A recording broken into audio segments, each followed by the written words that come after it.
Hey guys, and welcome back to another No Man's Sky stream. Today we're going to do a little bit of work on the base. We're going to start looking for a nice spot in the settlement. There's usually a quest to follow for that, so hopefully it will be a nice first location. If not, we're just going to have to buy some maps and look for new locations. And of course, we're going to get sidetracked because that's what we do. So welcome to the stream. I hope you guys are going to have a good time. And if you watch it as a video afterwards, I hope you enjoy. Here we go. Let's load in. Get started. I did a little bit of work, of course, as always, between streams. I got some recipes unlocked that I needed for the base build. I have also been looking at, because I don't come up with these things myself, I'm not smart enough, I actually was looking for some nice way of building the inventory, and I came across a video by Beeblebum, and he shows really well how you can make a very nice storage kind of shape, which is nice, you know, to put all your storage together and not have it too far apart because of the huge square boxes that you have.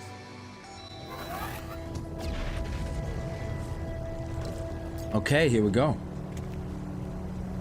So this is the base. I already showed you what I was working on. We're gonna hopefully locate or relocate all our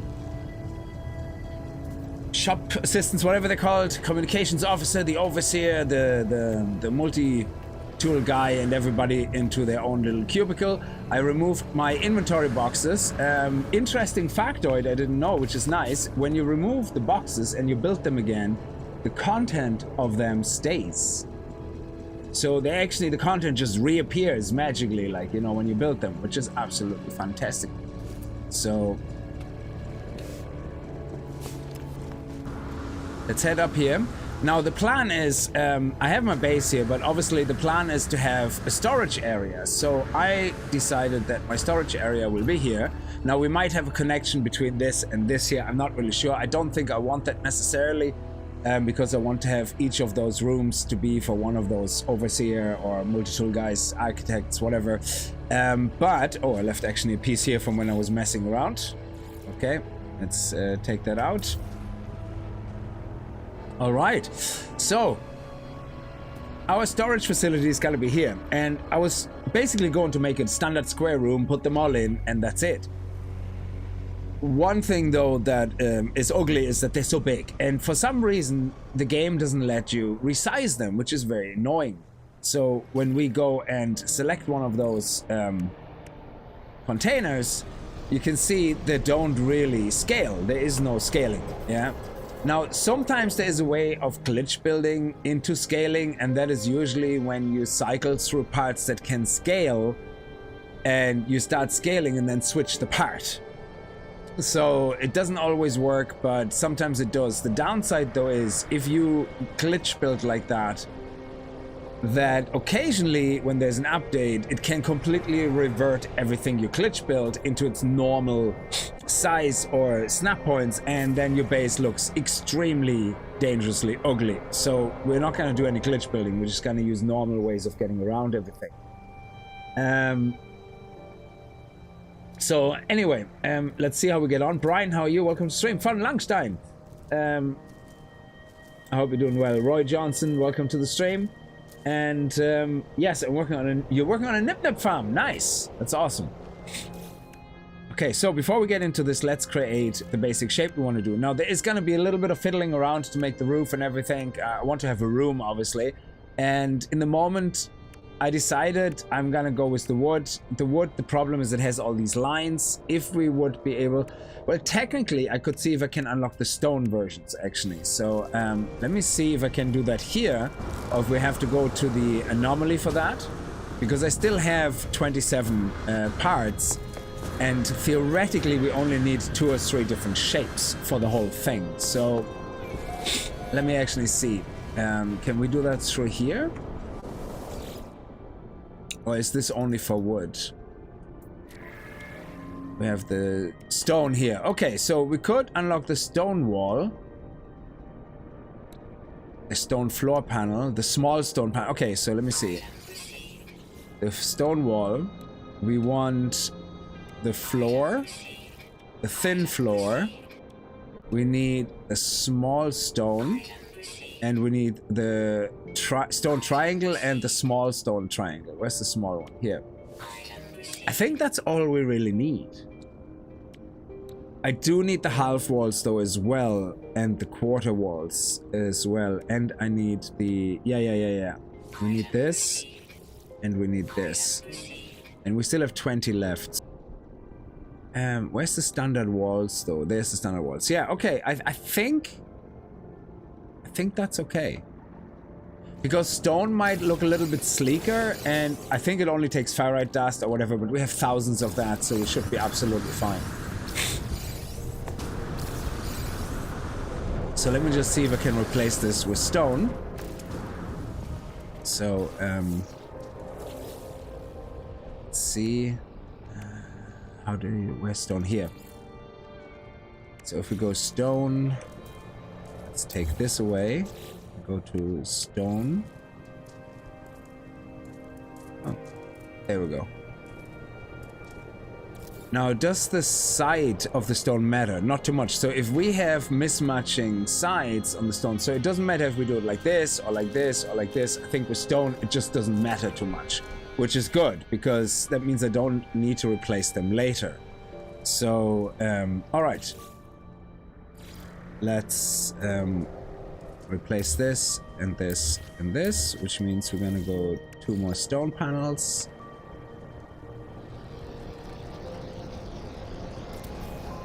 So even if we have it like this, it doesn't really matter. It should be completely irrelevant.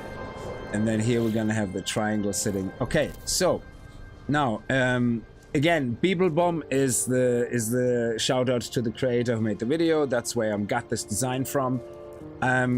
Kind of making a little bit different than what he did. I use the same shapes, but I'm trying to make the inverse of what he did, because I think that would suit me better, but we'll see. Do I still do 7 Days to Die? Not at the moment. We played through version 1 as long as I possibly was able to, but it became very... like, there was nothing to do after a certain point, like, so... And I don't really play a lot of the mods at the moment, so... This is something I never touch. Alright, okay, so you see, this shouldn't matter then too much as well, which is great. So... Alright, so let's just... Oh, look at that, you have all the different parts. Okay. So we do... this, this, and this. Then we're gonna head over to the big boys. We'll do that. Why? Oh, it's using silica powder. I have thousands of that as well, though. I'm not sure why it cancelled out for some reason. Okay. And here. And then we're going to do the triangles again. Put them here and here and here. Okay, excellent. So this is the general size or shape that we want to do. So this is where all our storage containers will go. And because they're going to be in this nice circle, they're all very close together. So all the fronts of them will be very close together, making it look really nice. Now in the video that was shown, Beeblebum made them face outwards, so you have basically a corridor going around them. I think that looks very nice, but I like when I can stand in a place and just very quickly access it, and I don't have to walk like all the way around to get to another container. So we'll see if I can get that to work or not. So we're going to do this here, and that is more for being able to... Oh, where did that go? Okay, something went somewhere where it wasn't supposed to, so I think I have a platform somewhere stuck, and I don't know where it is. Or maybe I just didn't attach it. I don't know. Maybe we find that random platform at some point. I thought I placed one there. Okay. Interesting. So, yeah, so let's do this. Now, what we're going to do next, I believe, is put a wall around everything. Is it the wall? Let me see. Yeah, I think so. If we do the wall here... No, we do the wall here. No, no, no. That's not it. Let me see.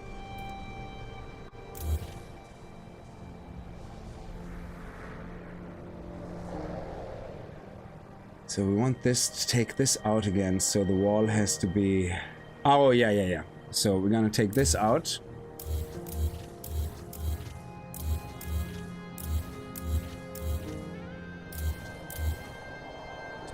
Now we're gonna put the little stone here, and the reason we put this in is because we want the wall slightly back, but not too far back, so that the distance of the containers are gonna be in the correct position, so that it looks still nice, basically. Okay. Now we're gonna put the walls down, and we're gonna put them here on these little guys. Come on.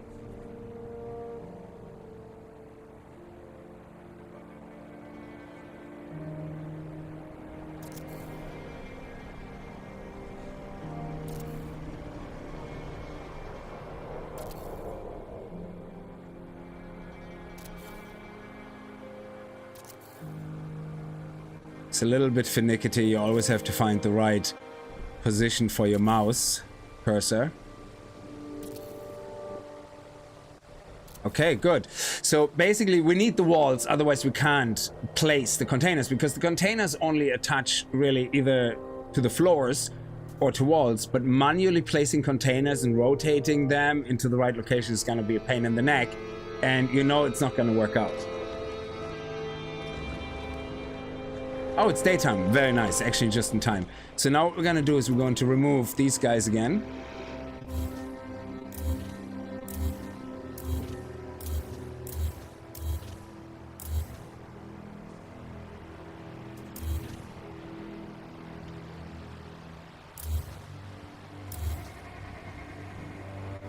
There we go. And before we continue, let's put the floors back in, so we don't forget to do that. Come on.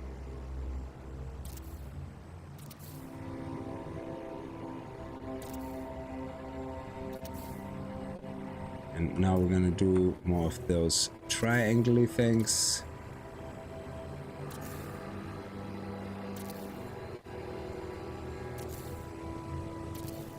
Okay, good. So you see the way it doesn't have to be all perfectly lined up. It doesn't matter. Now, yeah, there is certain shapes that come together nicer if you have the triangles in the right position, but it's not the end of the world. It doesn't really matter. It's fine. Yeah. So eventually, hopefully, we can upgrade all these to metal or rebuild it like into a metal shape or whatnot. It doesn't take too long to actually build once you know how to do it. I only did it once, and so I'm still, you know, could do with a little bit more practice. Now we want the containers all to go in a circle around here, but facing inwards, and then we have an entry here into our room where we have access to all our containers.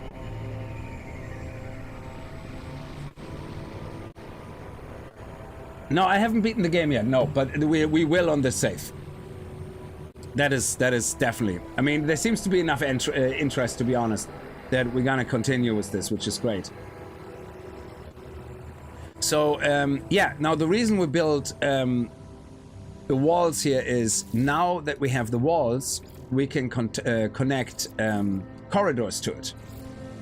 Now we want the containers basically to go where the corridors are, facing inwards. So I'm gonna show you this now. The reason we're gonna put all these guys here. Now in the video that Bibelbaum is showing, he puts all the containers on the inside because that's where he wants his containers to be. He wants his storage containers to be here, but point outwards, yeah? But I want them to point inwards, coming from the outside. Now the reason we put them here first is temporary, and that is because you cannot attach a container. Come on, where the silly containers? I never can find them. Here. It's terrible that you can't scroll anything except for your mouse wheel, which is terrible. And this, actually clicking your left mouse down here doesn't do anything, which is very annoying. So when you do this, you can see it doesn't go anywhere. It doesn't attach to a hallway. It doesn't snap. There is no snapping with these containers. Yeah, you basically just have free placement.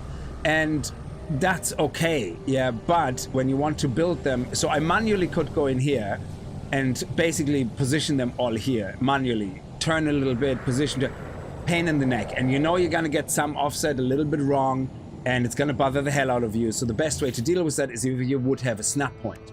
Now they can be snapped onto certain things, and one of the things they're snapped to is, which I didn't know, I'm going to be making use of this component quite a lot, I think, in future builds, is the cuboid room, or the solid cube as well. So solid cube? I don't know, cuboid room, I think.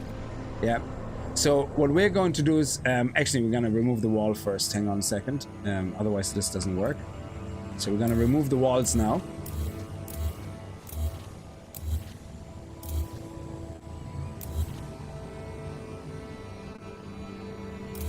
Go.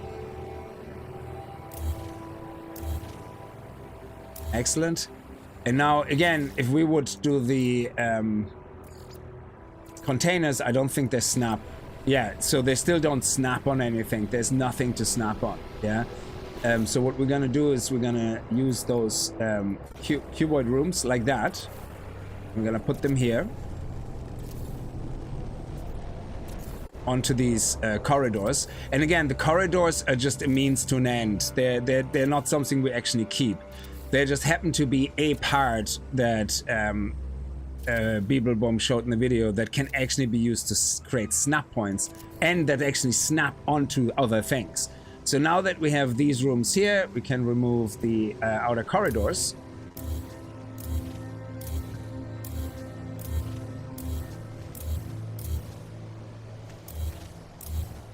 And now we can place all our containers in a circle around it. And then when we remove the rooms, we have a nice little circle for all our containers. So let's see if I got the distance right. So let's go here. There we go. Let's start with number 1. If we start here, we go here. So we want this one, but we want it to look inwards. So we want the opening to be on the inside, like this. Now we could start here technically and make this a solid wall. So maybe I actually do that. If I do it here, I have a problem that I can't close this off. So I could make this a solid wall here. So anyway, the idea is that you go around, attach all of these now, pointing inwards, and then when you remove the cubes on the inside, you have a perfect circle. But now that I'm just talking about it, I'm thinking I might actually want to put this one here instead and leave this empty so I can put a solid wall there.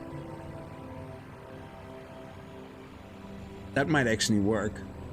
We'll see how it looks. Yeah, so you just, oh whoops, you just copy that, you press E for the next one. Now you can see it's storage container number 1. Yeah, number 1.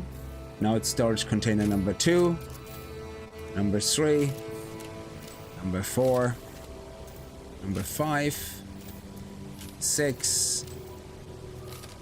Oh, is it pointing inwards? 7, 8, and 9. Ooh. Yeah, that doesn't... Oh, yeah, it does work. Yes, yes. Okay, and that's it. That's all of them. Yeah. Which means we can put a solid wall here and make this a nice entrance potentially. We'll see how it looks. We might move them around again. Now, before I remove these, let me just see how that looks with the walls. So if I put the walls in here,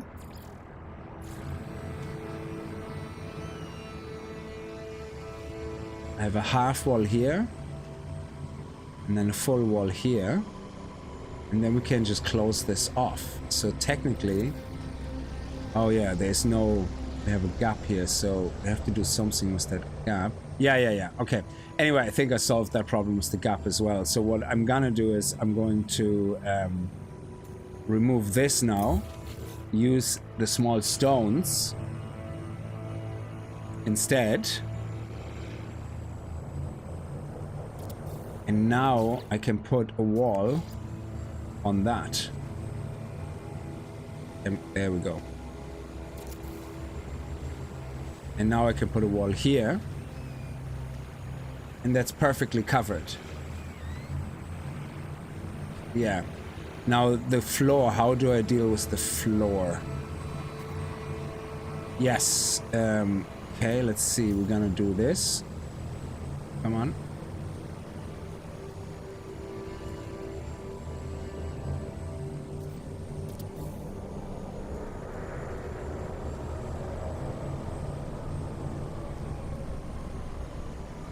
This and this, and then we can remove this and this and this. Now we can remove this. Sorry, this is something that he doesn't cover in the video. I'm just doing this now myself. I tested that earlier, and the only way around it I could find was with triangles.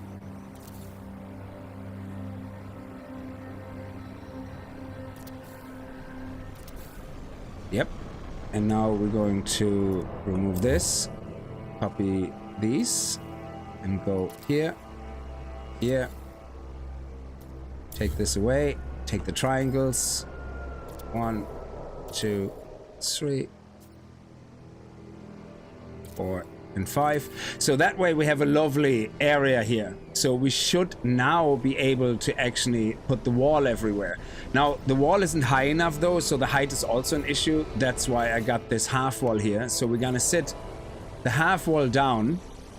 Actually, we got the the quarter wall as well. So we're gonna put this one down here. There we go. Now we can put the full wall on top. Come on. It's too many snap points. There we go. And that means we can do the same here. Take the quarter wall. Put the quarter wall here. And put this one here. Come on.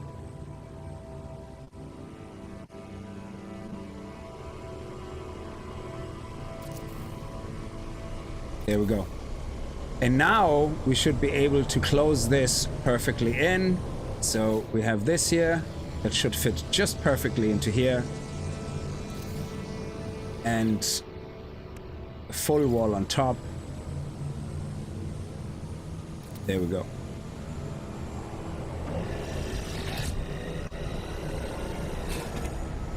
Oh, yeah, and then we can put this one here, like that. You see?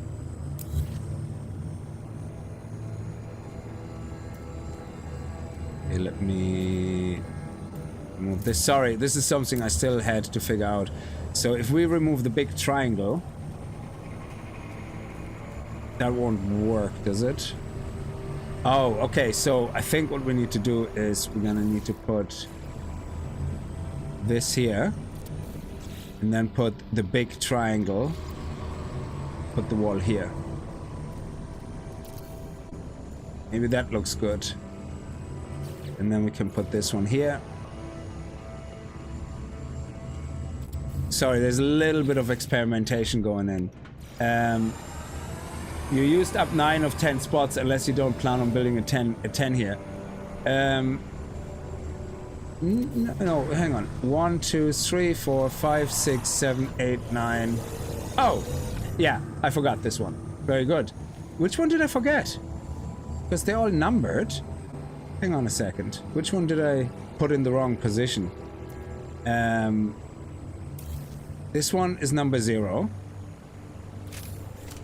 This one is number 1, 2, 3, 4, 5, 6, 7, 8. Oh, okay.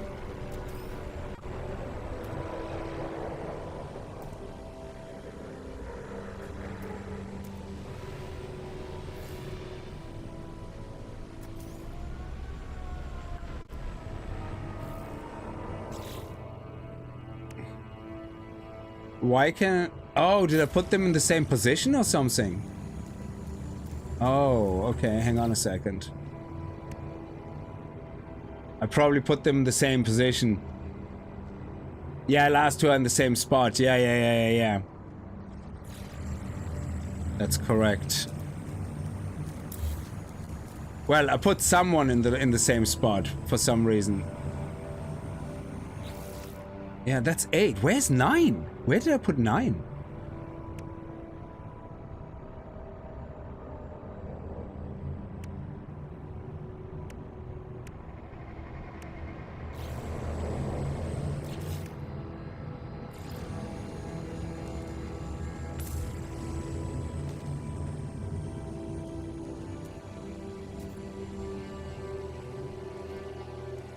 Oh, there's 9. Okay. Oh. There we go. I gave myself a bit of a fright there, actually. Okay. Here we go. 7, 8, 9. Excellent. Okay, so I did place 9. I just placed it in the wrong location. Okay, so we have this and an electrical storm right at my base. Wow. This is gonna kill me, isn't it? It's gonna attack me. Of course it is.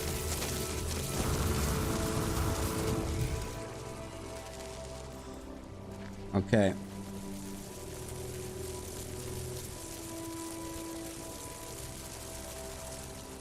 That's the first electrical storm I've seen on this planet, I think.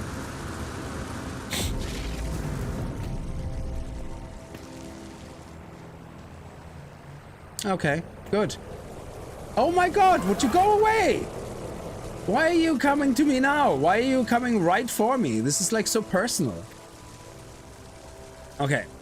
Let me see, how can we close this off? So if we have this as an opening... Oh my god, there's another one. Okay. Are we okay now? Are we okay now? Is this gonna be a thing now for the next 10 minutes? It's like, okay, not 1, not 2, but we have to have a third one. Okay, 3's the charm. Off you go. Legend Baller, how are you? Thank you so much. Yeah, it was underneath. All right, Rick, I hope you're doing well. Okay, so I hope this is okay now. Yeah, so I'm gonna have to work out how I want this to look exactly. I'm not really sure. But we figure it out. So, okay, this is a thing now for some reason. I don't know, it's been annoying for whatever reason now.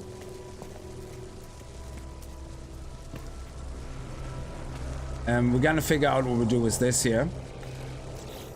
Let's just ignore the storm, I guess. And keep going on with what we have to do. I hope we can ignore it, because it's funny, it literally is coming for us again. Like, why? Why?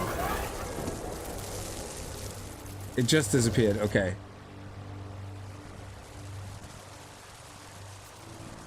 Okay, let's just ignore it. It's very annoying. So, this is basically how we're gonna build our wall around the base.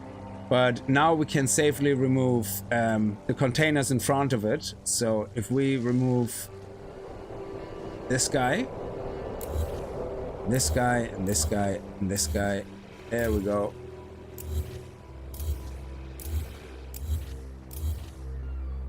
And now you can see the...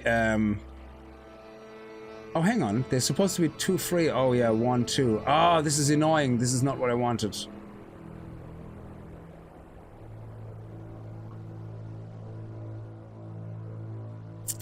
Oh man, that's not what I wanted. If I leave these 2 free, I need to have a container here, so... Okay. Yeah, we're going to have to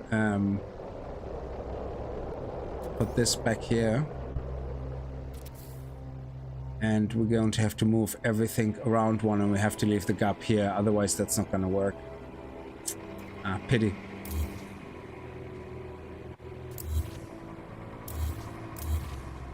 Okay.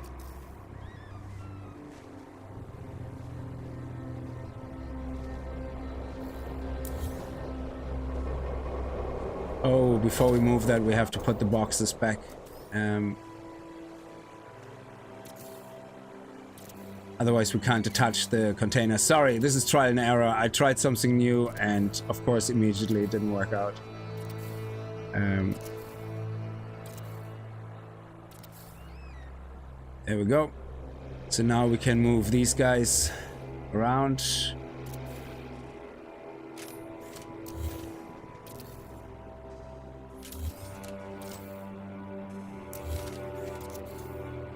Okay, and one more. And we leave a gap here. And this will be on this side. Yeah, okay, good. We're just gonna wall it in this way. It doesn't matter, it's fine. We figure it out. It just won't look as pretty, I guess. Because now we have that... You see the way there's a slight indent? So if we put a wall here, you will always see that little indent. But that's fine. It is what it is. So... If we do this here,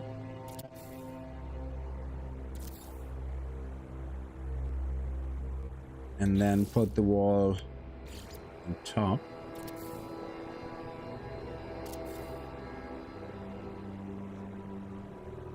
yeah, we now have to I don't know if we can somehow move a little wall here to be in a different angle. I don't know.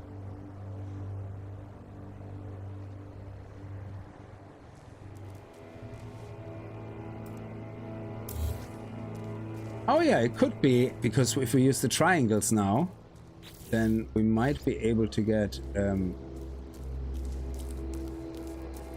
attachment there. Oh shit. Hang on.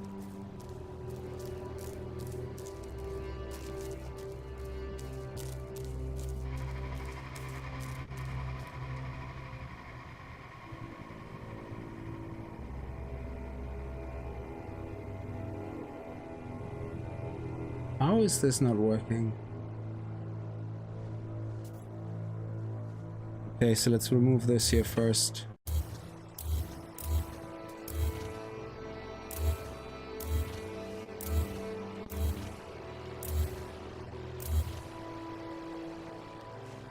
Okay.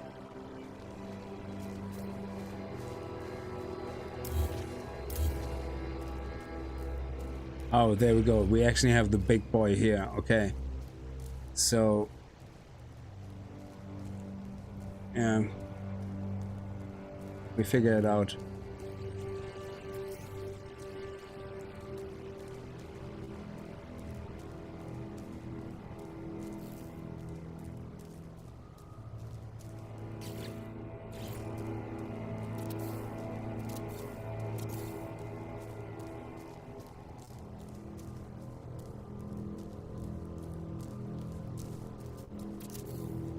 There we go. Now what we could do, I suppose, is... yeah, we can do this. But that will go into that, which doesn't look nice. Yeah. Anyway, we figure it out. So...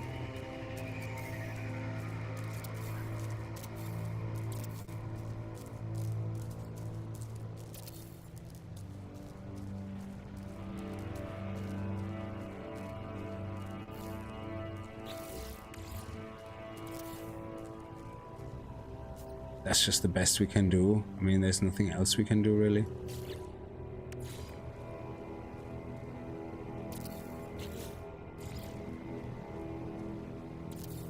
At least you can't really see through it, which is nice. So that is lovely.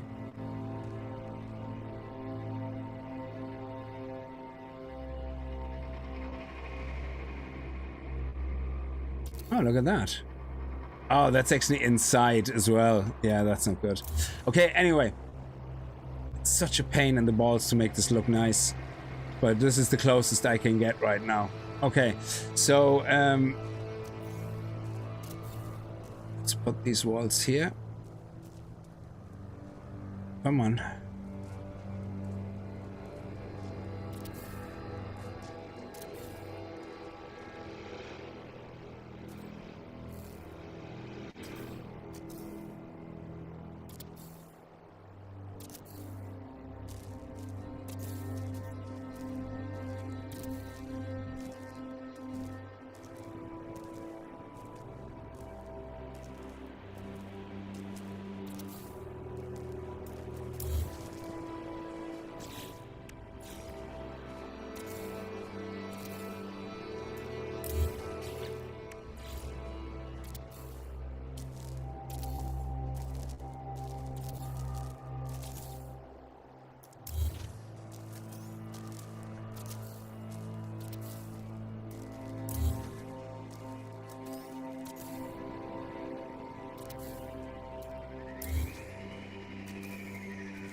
Yeah, we're gonna put something here in a little while. It's something Beeblebum was also showing. We might be able to do exactly the same thing, just in the inverse.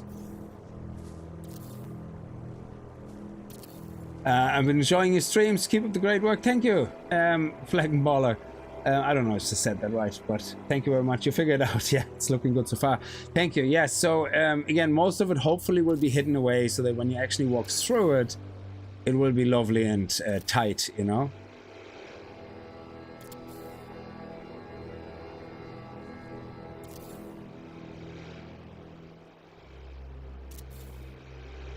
And yeah, we can replace all of these with... there's actually no point of having windows, I guess.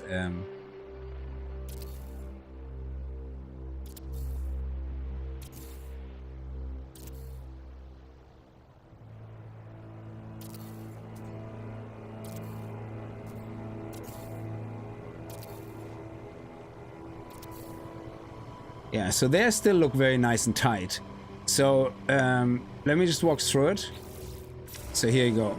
So the idea is, this looks still a bit ugly. I'm not sure exactly how I'm gonna fix that, but I mean, it is what it is. It is a storage room, so it, you know, I mean, you get in and you have everything nearby. So I can go into here now.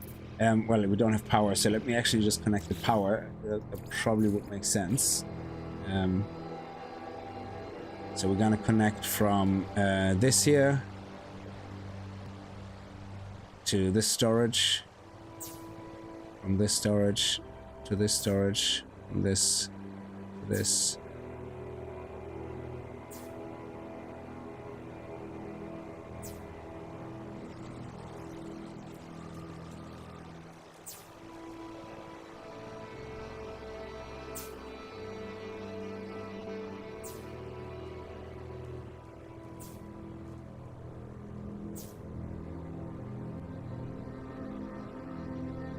There you go. Now they're all powered. And here we go. We still have our storage. Now I did move some things around already.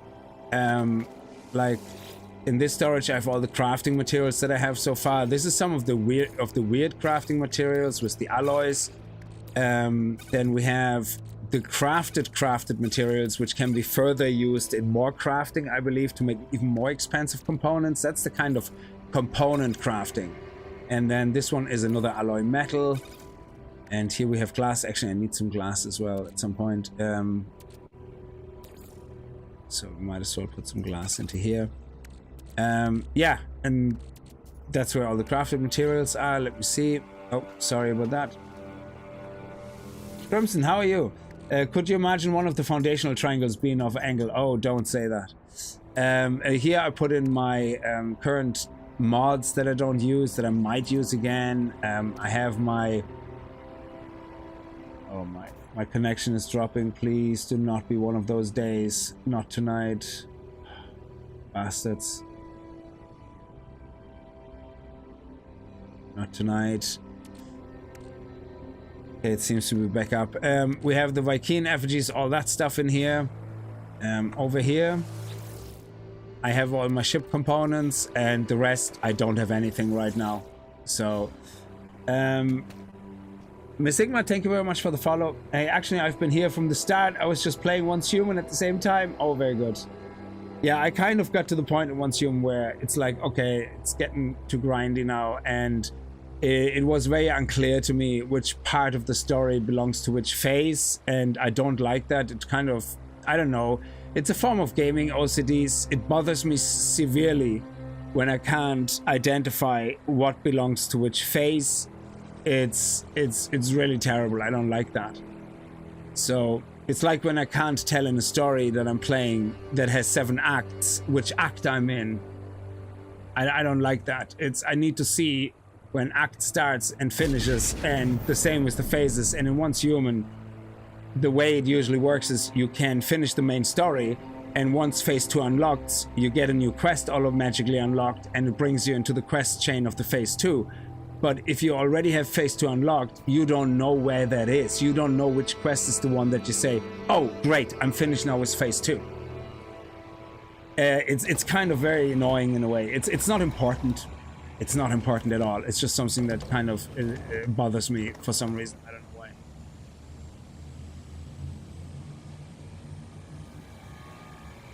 It is solo friendly enough, Sengrath, and you can play everything actually solo. It's just once you get to the end game, a lot of the bosses that you have to fight, you need to fight in harder and harder difficulty, which you still can solo to a certain point, but the very hardest difficulty you can only solo with top upgraded gear, with absolute maxed out, perfectly synergized weapons and gear and special attributes or skills on each gear.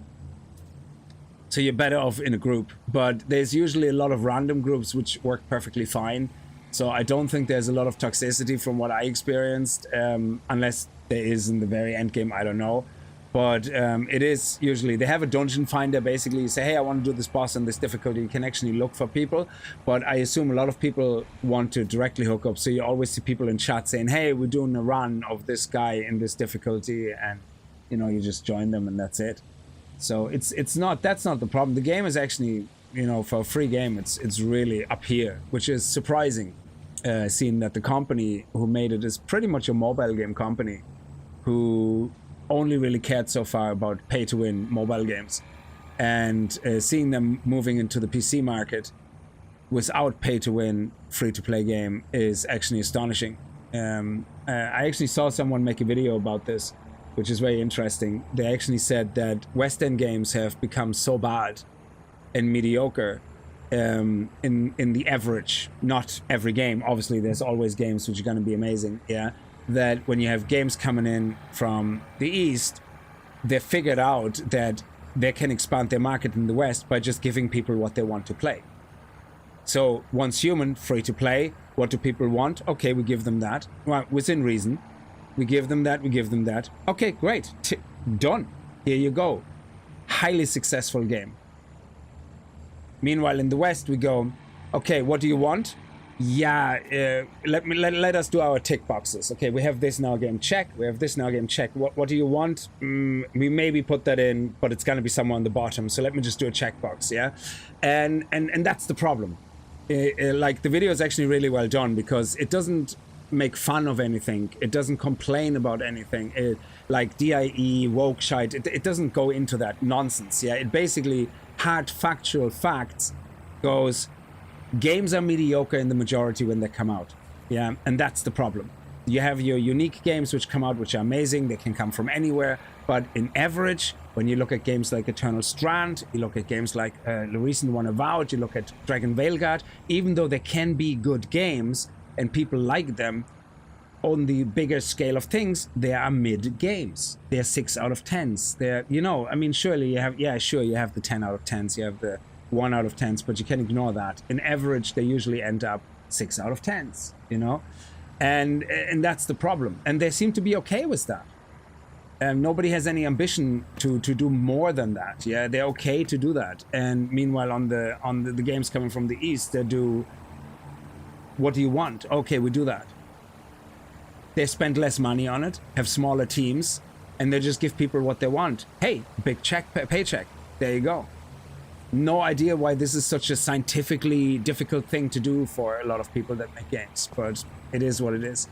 So yeah, that's where once human falls into that category of surprise companies, of companies that have been focusing heavily on pay-to-win mobile games, all of a sudden breaking into the Western market with a game that is totally not what they usually do, but it's totally what people kind of want.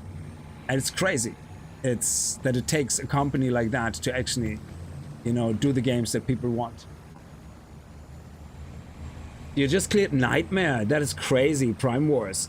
Did you do a lot of? Did you do highest like a certain amount of damage so you get the nice big golden box?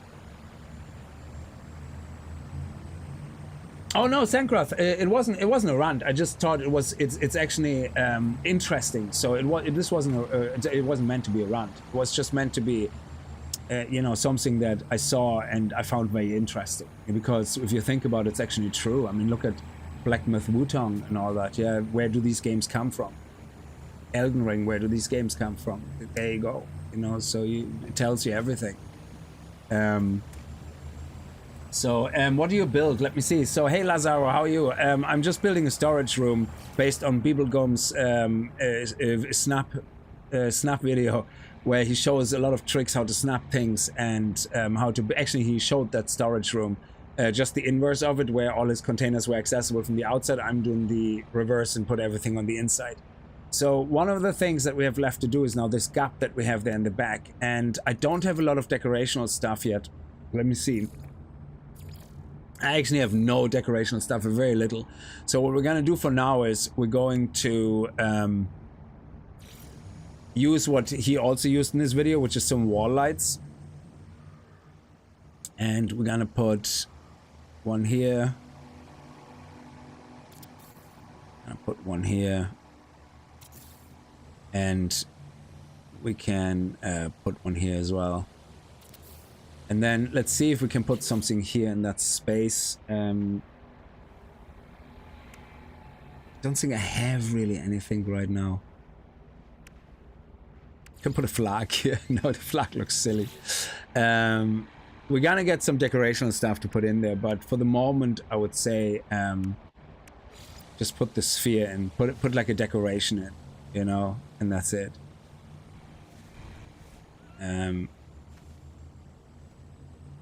Actually, I don't think we can do the wall lights, and that is because the wall lights will not be in the glass room, or will they be? We'll see. So the idea is then, and again, this is Bibelgum's video. He showed that if we use a glass cubed room, we can put that one here now. Oh, it's not actually in the middle. Okay, let me move that. Move that closer to the center here. And then go to the glass room. Yeah. Yeah, that looks okay. Yes. And now if we remove that, we have basically, you can he put a statue in there, which is better, but we just have something here like a display case, you know, and that's it. So just something to break up the, you know, the break, that you don't have just a flat wall there, you know, but something potentially that's interesting to look at. So we can put a statue or two in there, and, you know, that's it. But We'll see. Anyway, and if we want to change what's in there, we can just attach the other box in front of it, remove the glass box, put the other things in it, and then put the glass box over it again. So, you know, we have room for error to change that. Now, the ceiling part, to make the ceiling, we want to basically do the same design that we did here on the bottom. Yeah. So, which means we have the walls already up here. Let me just go into here. Stone floor panel. I think I'm just going to use stone floor panels if I can. Yeah, they look the nicest. In the middle, we might actually do like a nice... we'll see if we can replace it with glass later. So the idea is to have the same shape on the top, obviously. So we're going to put this on top. Can we do that? Yep, there we go. And we're going to put this on top. And... oh, sorry, is the front already the triangle here? No, that was actually correct. So we do this. Now we're gonna do the triangle, put it here, here, here, here, here. Actually, before we do that, there's one thing I want to try. I don't like that this is floating like that, yeah? And there is something technically we can do, which I hope will work. Let me see. If I take one of those big round rooms, yeah? Like this.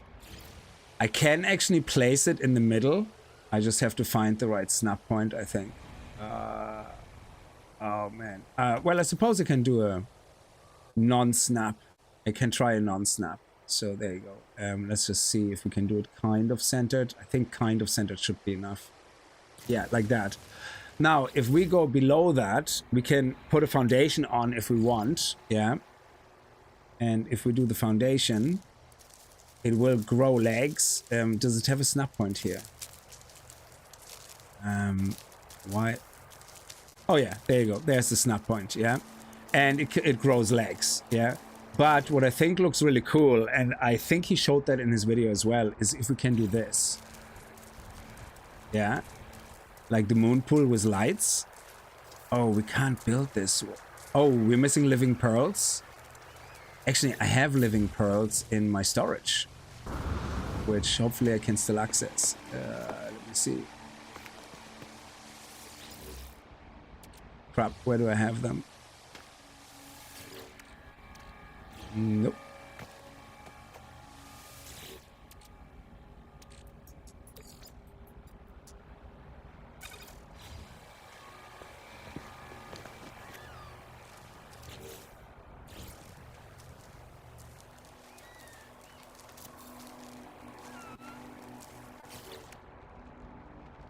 And now I can remove the room again. And we have now down here. Oh, it removed the moon pool as well. No. Oh, that would have been so sweet. Oh, okay. Well, in that case, can we do a free placing moon pool? No, we can't. But it works with the with the foundation. No, we can't. Oh, that is so annoying. That would have been so sweet if we could have done that.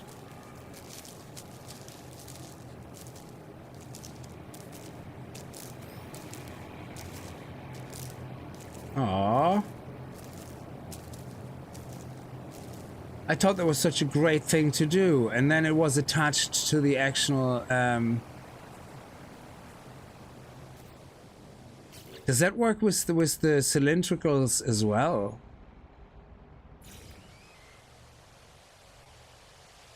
So if we place a cylindrical thing here, right in the middle, so let me see where the middle is.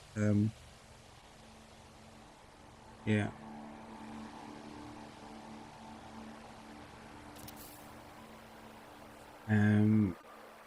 Now we can, whoops. Yeah, we can attach another cylindrical spot here, but can we also do this? And will this also then disappear? Oh, it doesn't actually shine through. That is so annoying.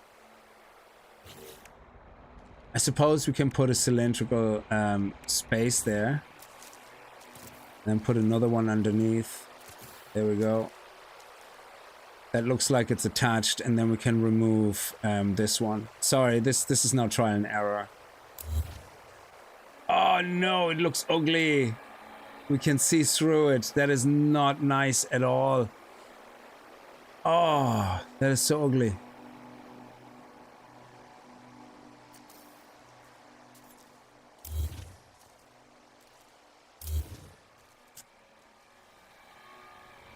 Okay, let's try it again with the room and see. So if we put the room here, free placement. Q, let me aim right here into the center. Oh.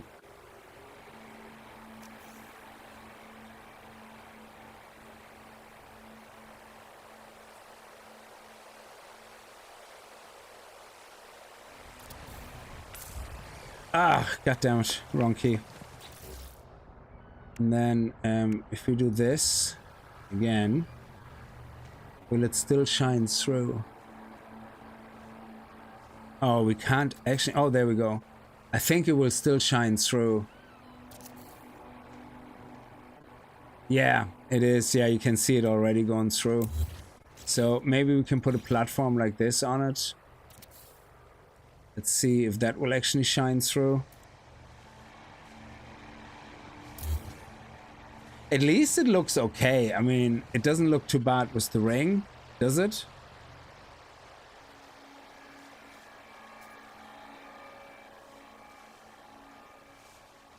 Does that look really bad?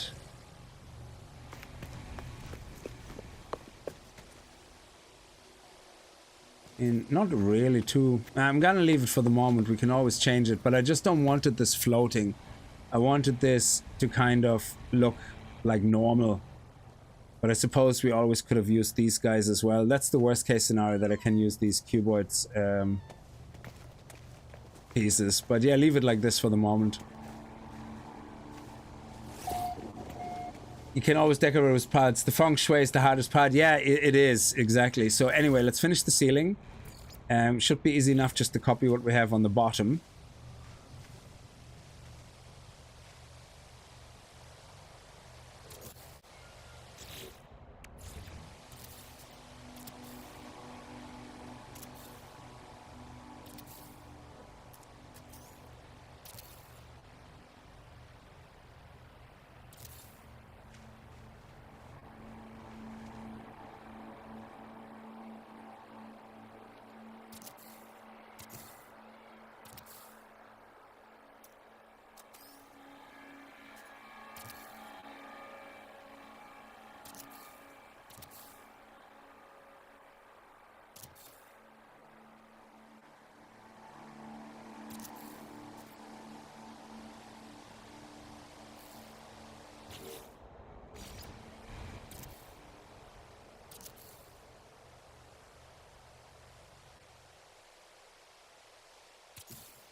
Okay, last one, and then we're done.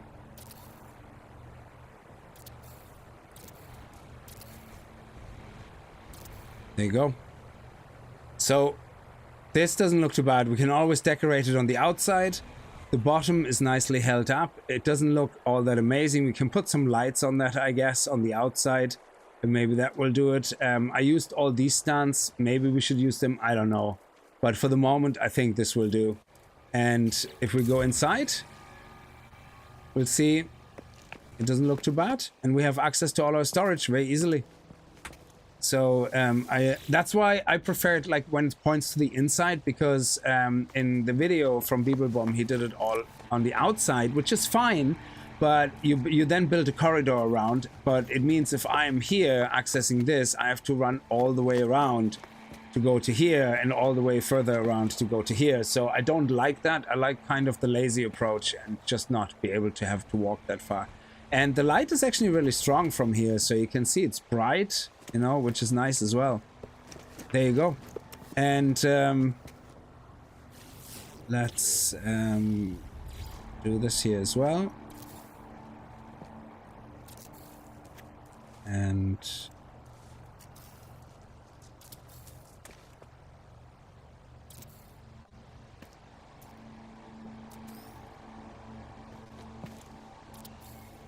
we can put lights in there as well. Now, this one here, I'm not going to cover this up. This will have a door here, I guess. Let me see what type of door we put in there. We can put the standard hollow door in, or we can put a door in. Like, I used the hollow doors so far, which are fine. So we can continue using those. Like that. And yeah, I don't mind this being a little bit open. So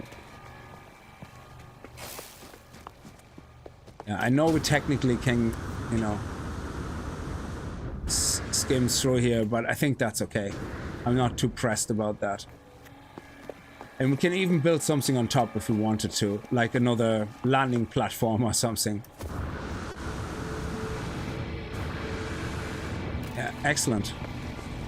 All right, let's do a save. Sorry, it was meant to be a comment, but you can about being a fierce warrior, but it's kind of sounded wrong. The construction system reminds me of Arc System. Yeah, maybe put a landing tab on top. Exactly, yeah.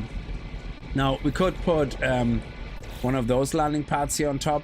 They are nice and round, but I think they will clip a lot. I'm not sure. You have to do a lot of, again, snap clip, or actually glitch building as well with them, which is a bit of a pain in the ass. Where are they? I can never find anything in this build system. Okay, it's not here. Where's my landing pads?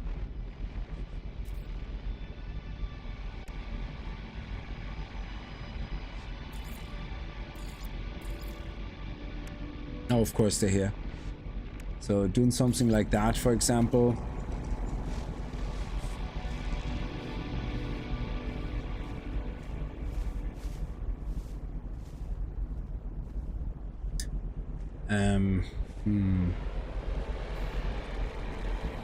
Metal plating.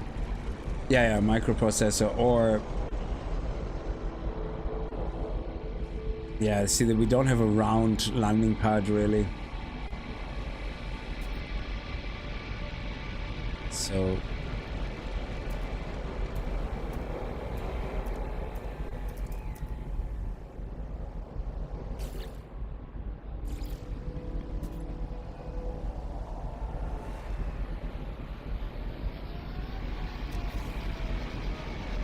yeah, this one will actually partially clip into the building, I think.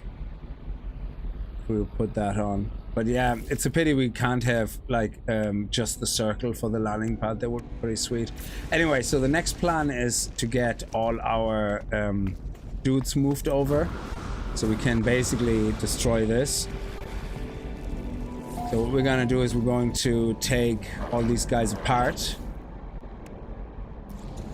And there we go. Now the dudes actually stay with them, so that's okay.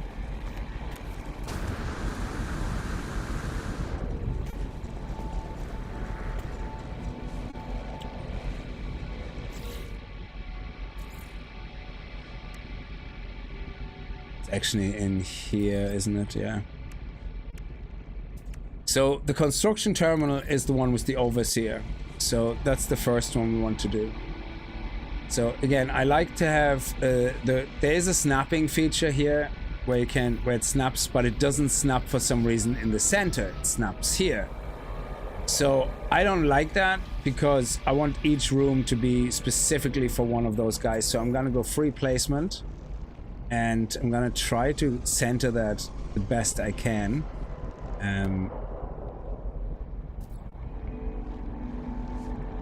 I don't know if that means the dude is gonna be here in the middle or not. There we go. Excellent. Then on this side here, I want to be, say, our multi-tool guy. So that's the exocraft, that's the weapons terminal. So we want the weapon terminal here. And again, kind of centered.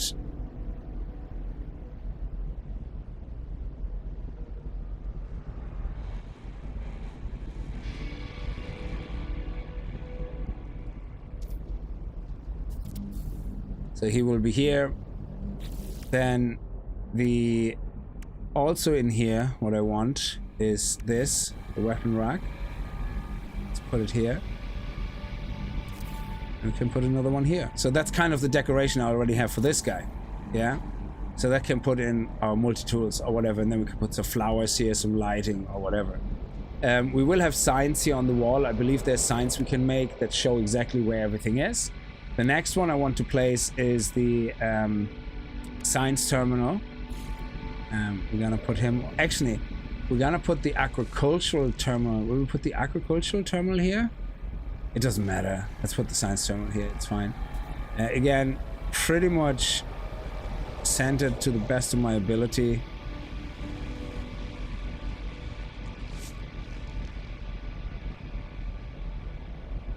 There we go. It's not clipping through the wall. Perfect. And then we have in here. Oh yeah, that's a problem. Oh yeah, there we go. In here we're gonna have the agriculture guy.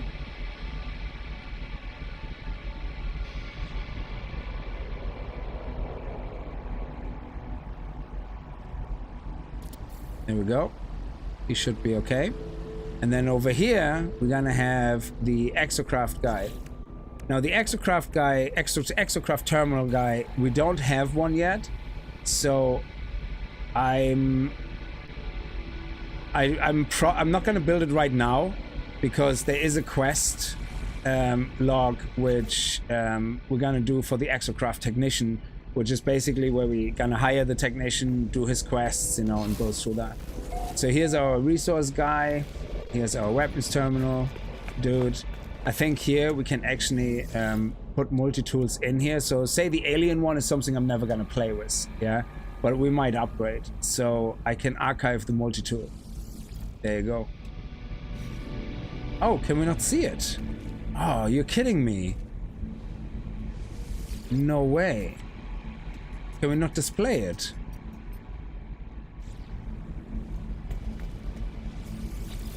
Oh, it's the same. At least it's the same storage. That's awesome. Okay, that's crazy. I thought it would at least randomly display the first 4 or something. That would be so sweet.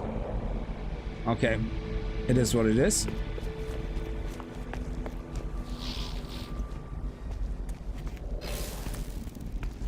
And now I can destroy this.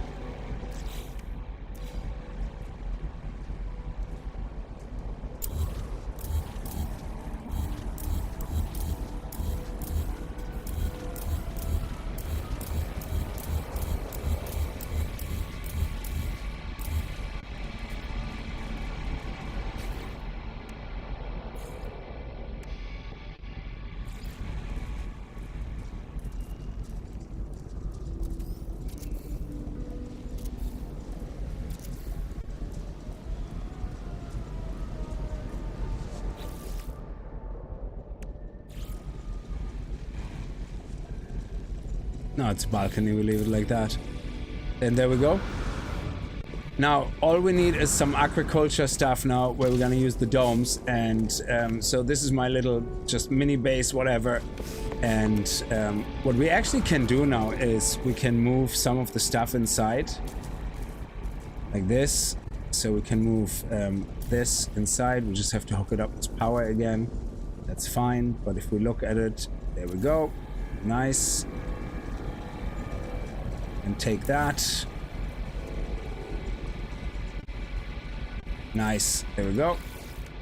And I think we just have to wire it up again. There you go.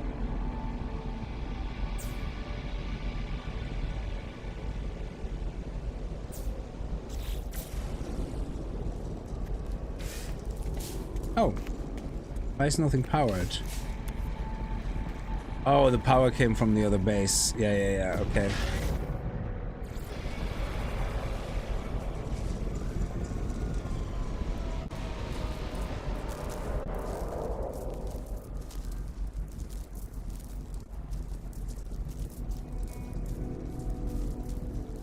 Too far. Okay, let's put a point here and then connect this.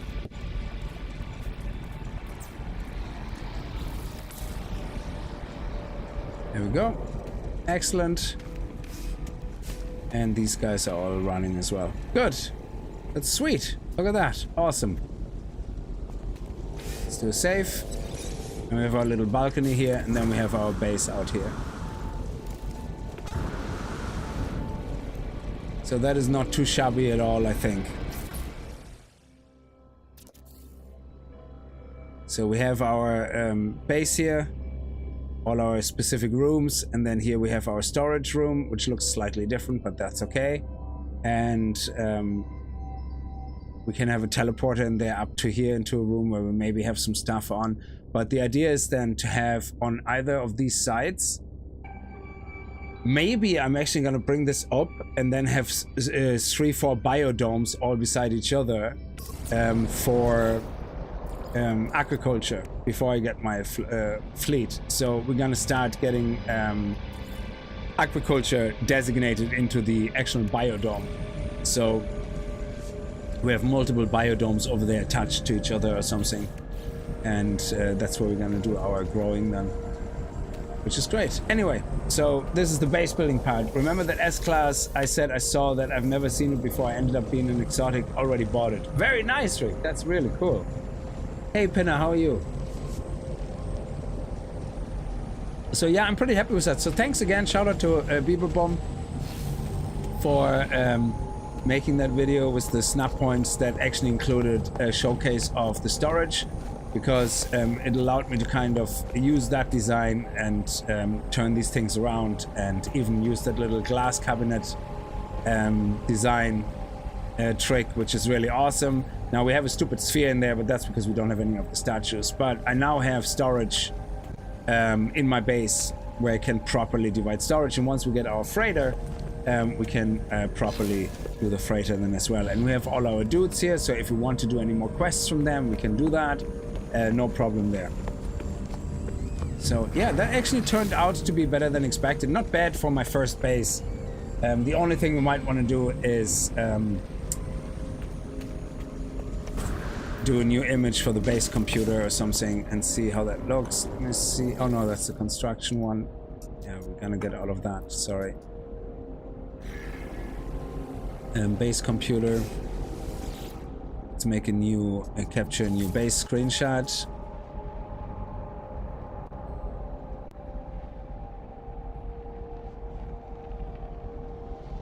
So let's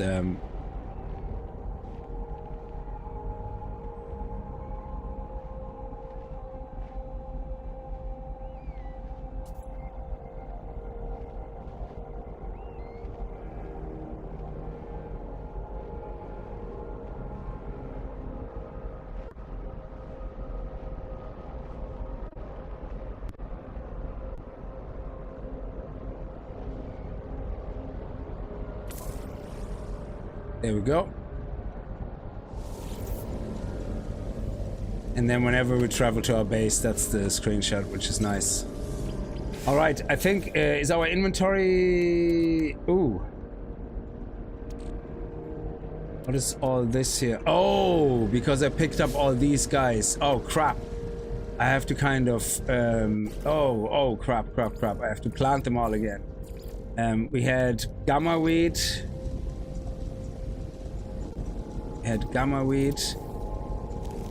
We had fungal cluster. We had frostworth. We had... No, not this. We had solar vine. We had good road. We had good road though. Oh, good road is already in there. We had the gravitino ball. We had... That's what we had. Yeah. The mordite. We had star bramble. And we had cactus flesh. Which is... This? Yeah. Excellent. Alright. I might as well harvest this guy. And then we can put the rest into our storage. Now, it would be good to have a quicker way into storage. So what I might do is put a teleporter here that then connects to a teleporter in the storage room. So the center of the storage room could be a teleporter. And we make that in a way so that we can very quickly go into our storage if we would want to. So we can have multiple teleporters by the landing bay. Do you ever consider building on a community planet?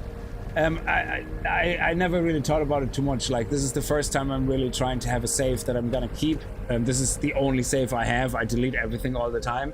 So sure, we can build something on a community planet as well. Yeah, that absolutely makes sense. You can build a drug empire with Nip Nip. That is correct. You can. Yeah.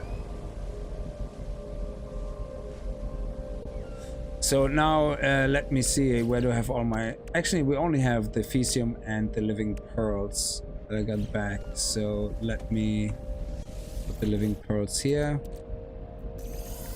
And then I think the Fesium and everything we have in one of these. I just need to make sure I name these at some point. Oh yeah, the nutrient processor.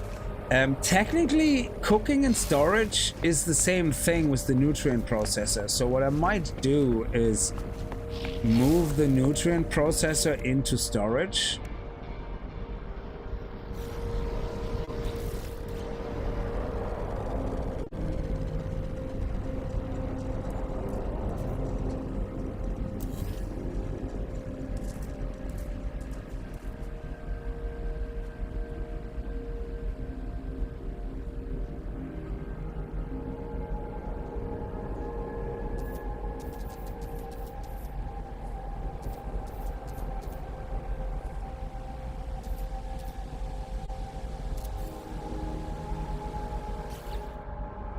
Does that need power?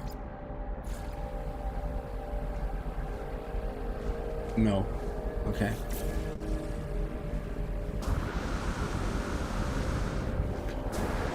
Actually, like that little gap here that we can just slide in. Yeah, and then here we have the nutrient processors, so we can access the ingredient storage, so we can put that in there. Very good. Excellent. That's awesome.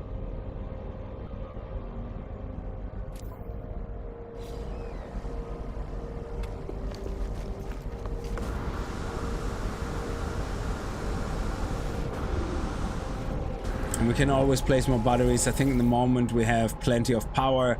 We only use about 100, yeah, about 184. 675, nice.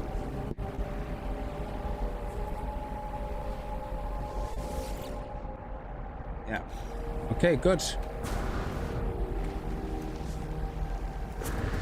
So let's go to space.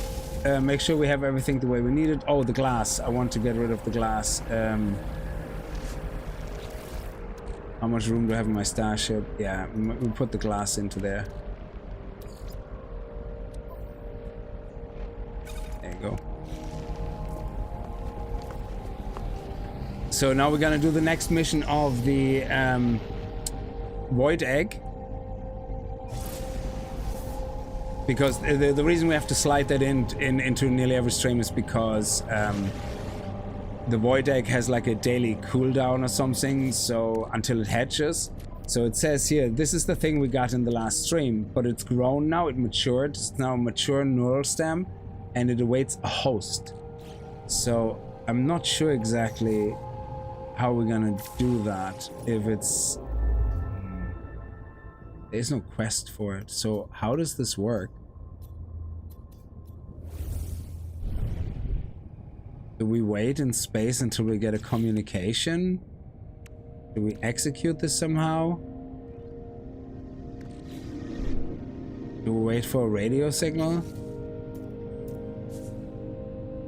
I mean, looking at the quest, let me see. Await contact. Okay, so we just basically fly around and eventually somebody's gonna contact us. Okay, so let's do the settlement quest, yeah? Now, the settlement quest is... The reason I want to do that is because once we start doing that, after a certain point, it enables the ability to do the out-of-phage quest. And that's something we also want to do, because I never done that out-of-phage stuff, which is where you get the staff.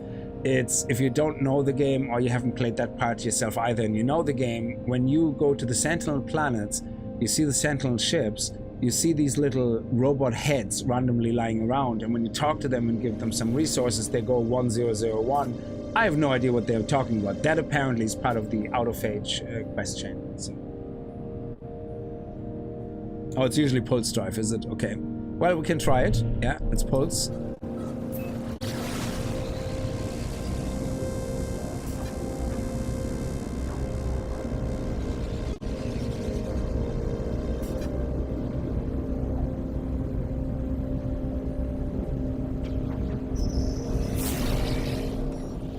Oh, there it is, yeah. Awesome.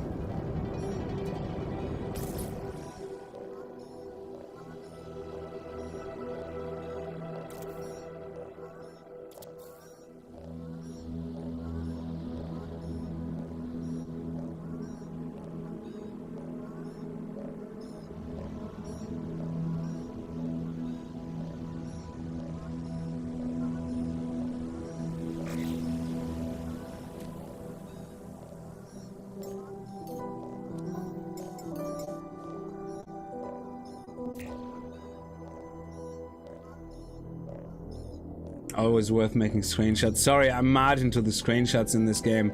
It's one of the few games where I love making screenshots, even if they don't look the best, to be honest. It's just, you know, to keep some of the records of the historical moments. Oh yeah, exactly. So Roy, you're right. The 100 guys will make sense once you actually do the whole thing. Okay. Oh, once you got the Antlight ID drive. Okay. Yeah. Which is the new part of the game, I think, the Atlant ID, isn't it? Yeah, perfect screenshot. Okay, let's communicate. The Metal Masters binds us no more. We are free. We may swim, fly, live, die. The void egg quivers as the lilting music of the alien ship fills my cockpit. It is a motion of recognition. Accept transmission. The song of the ship, the creature, fills my starship, spilling from circuit to circuit, flooding the computer.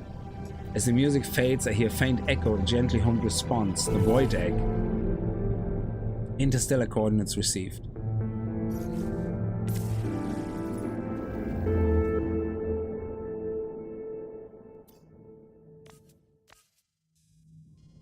Current mission. It's actually not that far. It's right here. Ooh, it's the pirate system.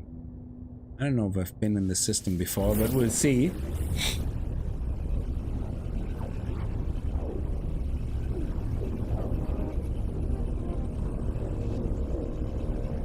Last one was the screenshot, yeah. Oh, nice. Look at that. What a lovely color.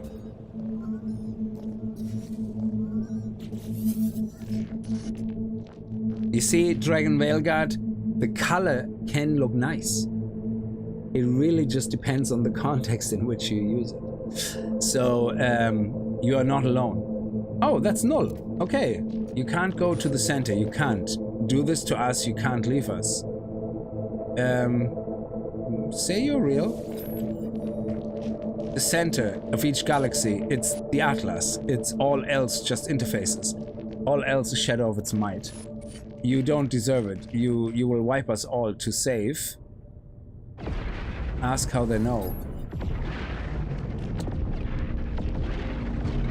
This is a nice feature of No Man's Sky. The developers introduce items that make no sense initially. Later on, they're part of missions and they're secretly revealed. A great approach to game design. Yes, absolutely, yeah. You found an outlaw space station and I was shitting my pants watching everybody in there not to dismantle my ship while I was turned around. Imagine that would happen. You come back and your wheels are gone. It's like, what? I told you that I couldn't die without seeing everything there was to see. So I did what I had to do, but the Atlas, it won't let me back in. It won't speak to me. Ask what Null did. I've committed such atrocities, Traveler. I had to. It was me or them. It's always been me or them. Please, if you go through the center, if you do what I did, it will reset everything. It will replace me, wipe me. All of those souls, they have died for nothing. It was the only way to live. See, if everything is a simulation, you didn't really kill anybody. You killed bits and bytes. You have to understand me. Life for more life. They sustained me. It can't all have been for nothing. I was going to see it all.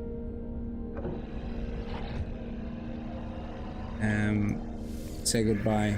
I say goodbye as Null screams at me to reconsider. I end the communication. There's nothing left but the path towards the center.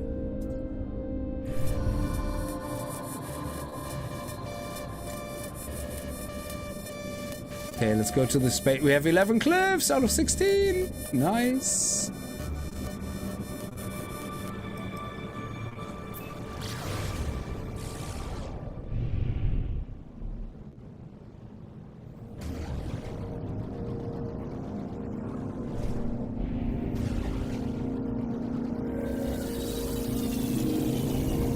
Let's see if we get a lovely S-Class here. There's so many S-Classes in the last Outlaw station, that was crazy.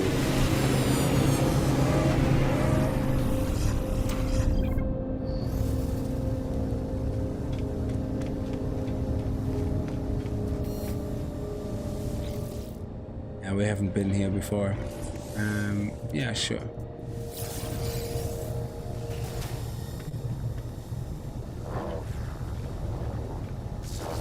See what lands here. Do you have any fake passports? Oh, prismatic feathers. It's actually funny that one of the guys wants prismatic feathers as repair kits. We're actually buying all of them. And we're gonna buy all of them.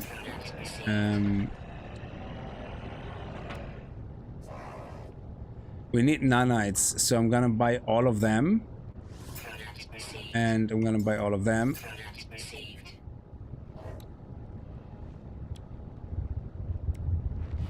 Okay.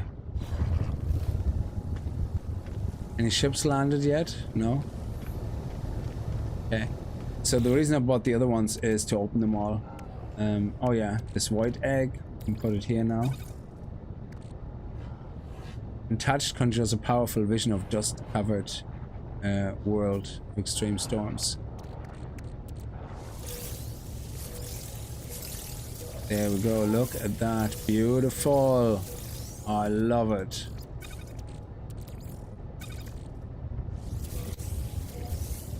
Oh, oh. Yes. That's a salvage dealer. Oh, it is, yeah.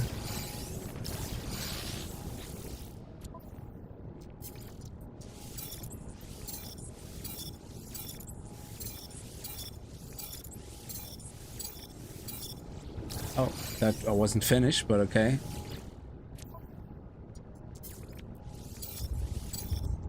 There we go, 4,000 something nanites, very good, I like it. So let us do a quick reload. Not to scam the dealer, but to see what the waves are. So I'm not gonna buy them all again. Also, I believe this guy can change as long as you don't access the box itself. So let me see if that's true. Reload restore point.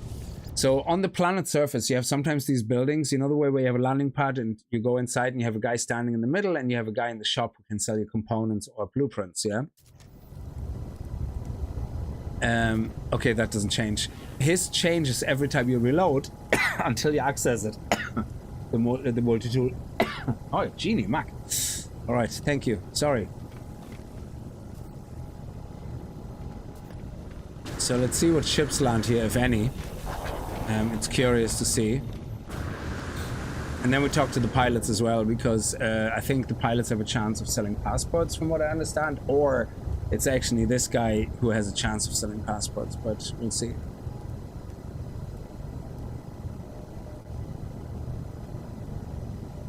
There's no ships coming in. Oh, there's one. Yes. Awesome.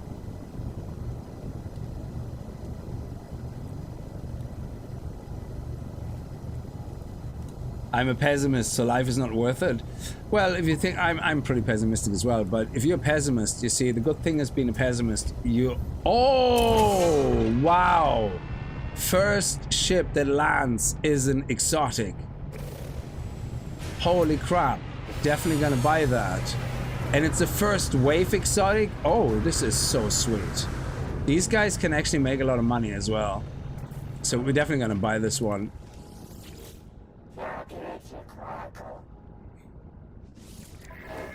So, and 1, 2, 3, 4. Wow. So this one here, if we get a second one, hopefully, yeah, if it's a consistent first wave. So we're gonna buy this one, yeah, 26.5 million. We're not gonna scrap this one. This we're gonna keep. Yeah. So let me go back in here. Let me make sure. What is this here? Okay, so let's reload again. And theoretically, with S-classes in general, they're not always appearing in the first wave. You know, they're not consistent. But I think exotics are consistent. As in, if they show up in the first wave, they always show up in the first wave. If they show up in the second wave, they always show up in the second wave. So I think so.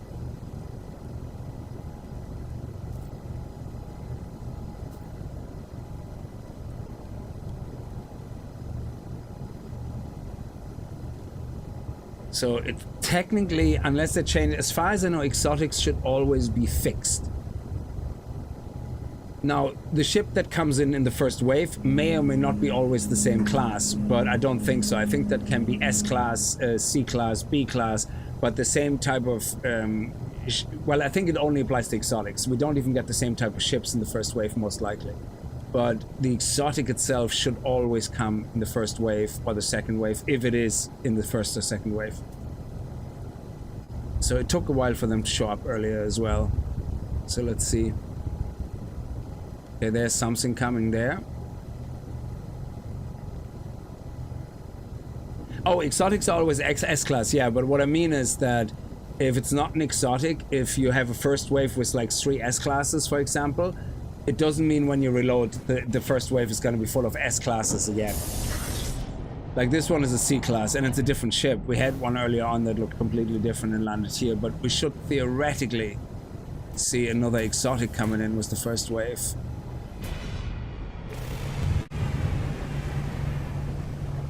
Ooh, it doesn't look like it. But I thought that was a fixed thing. I thought once you land somewhere with an exotic, it always appears. Okay, maybe it's a... Oh, there's an S-class. That is actually awesome. We're gonna buy that and sell that for scrap. Purely for the augments for my ship.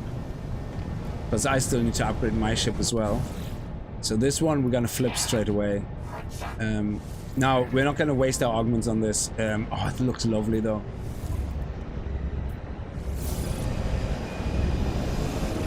Oh.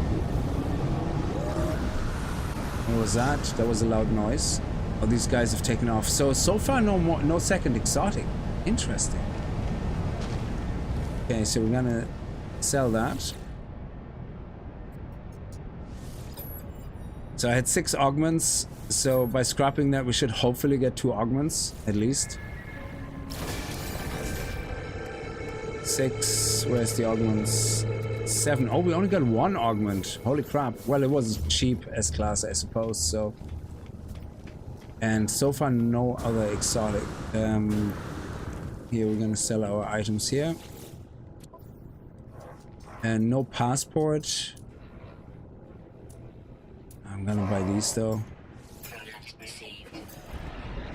And sell this. And... Sell this. And the spoon. Oh, types. Okay, good. Let me see. This is a C class. Okay, this one came in earlier. And then we had the exotic come in. So I wonder if that's still the case. Because I thought that was the hard and fast rule. If you have an exotic come in the first or second wave, it always shows up in that station. Maybe it's not always in the first or second wave. I have no idea. If you know if that is correct, let me know.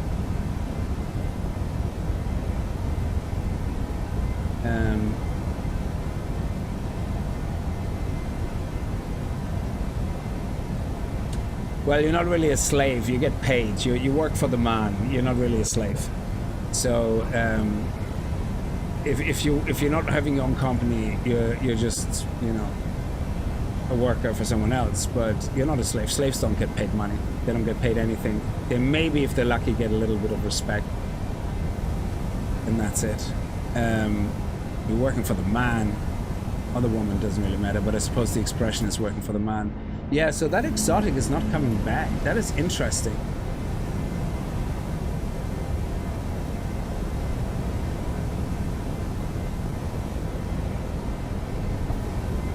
Maybe they changed something, because I remember in the past I could buy an exotic over and over again by reloading the game. So, very odd indeed. Let's wait for one more kind of incoming and see if it comes in.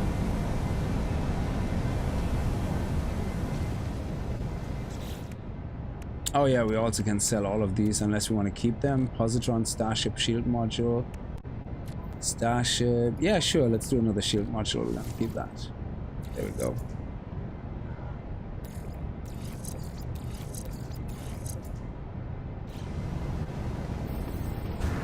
Oh, something coming in. Is it?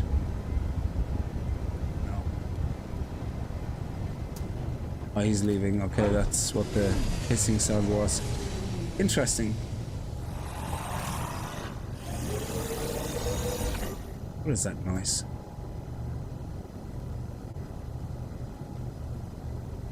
Surely the exotic is gonna show up again.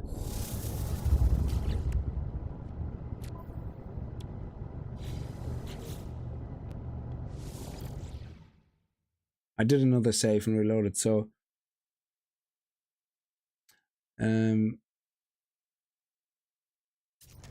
footprint marks all over the ship now. It lost a 5% value. Yeah, exactly. Sorry, you can buy and resell an exotic again and again, but only with coordinates from years ago. It still works. Afterwards, with every update, this method it's broken. Oh, so they may have actually intentionally changed it as well. Okay.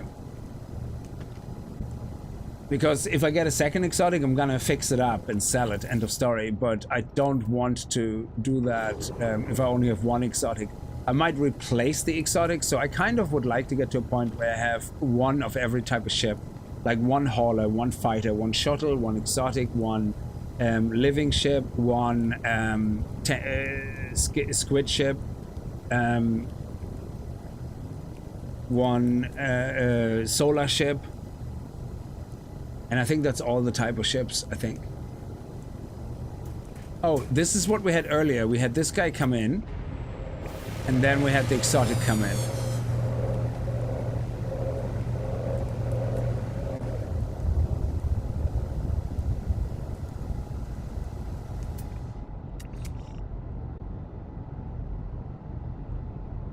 Ah, not happening.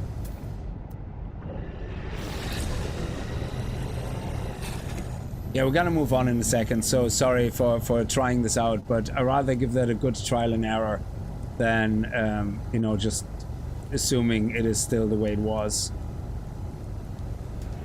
Yeah, that's not it either. So, interesting. So it can be completely random.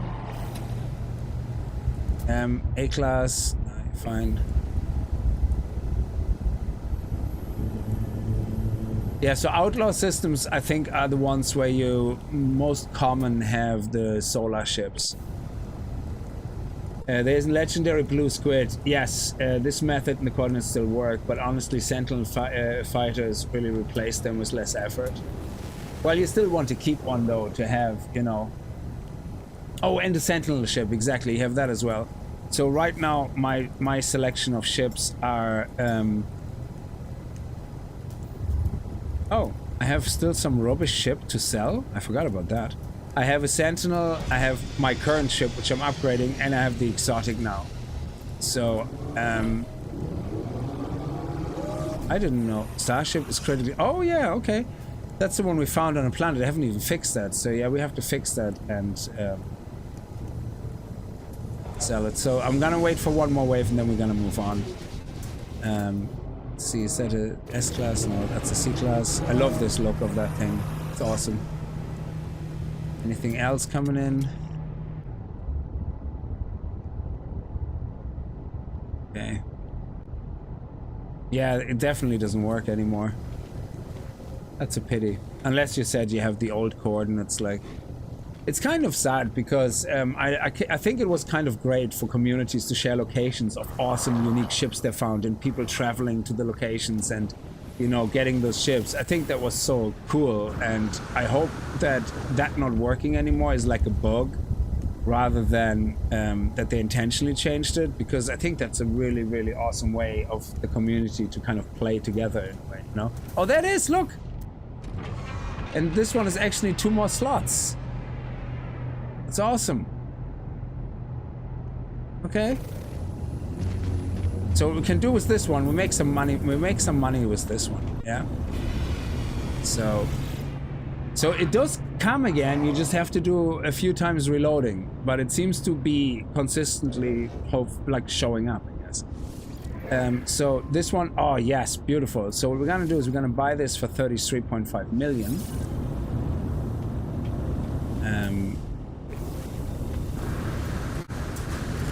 Oh shit.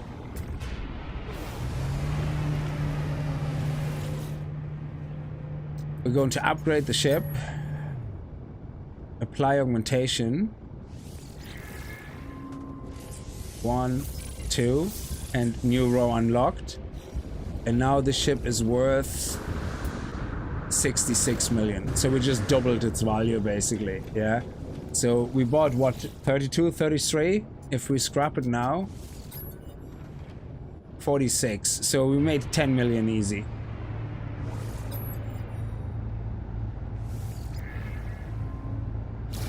And we got our augments back. We spent plus an extra one. So we spent 2 and we got 3 augments back. And that is why exotic ships are the best. Oh my god, and an S-Class. We just immediately buy that and flip that as well. Holy crap, dude.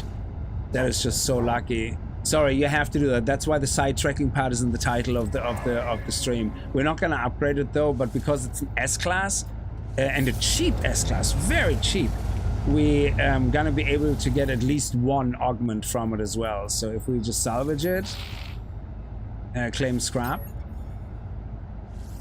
There we go. And now we have...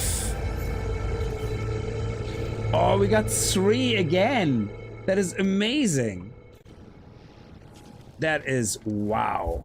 Okay, so let's go sell it. I'll sell all the parts.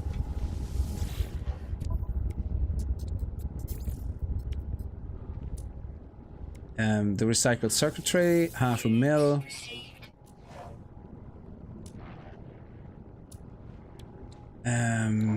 Compressed indium scrotum. I'm sure it doesn't say scrotum, but I can't see the rest of the word. And when I see SCR, I thought it was a scrotum. You know, it's just how my brain works. Subatomic regulators, Starship AI valves, spool of nano cables, and that's it. So we're back to 125 million. Nice.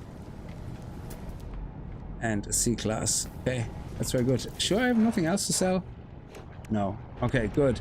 So, oh, I suppose some of these guys came in as well, but we spent a lot of money buying stuff. So I'm gonna sell these guys here. Hyperdrive. Oh, hyperdrive module. Let me see. Hyperdrive module. We have 3 S-Classes already. No, that's the Indian one. Hyperdrive upgrade. We might actually have room for 1 more.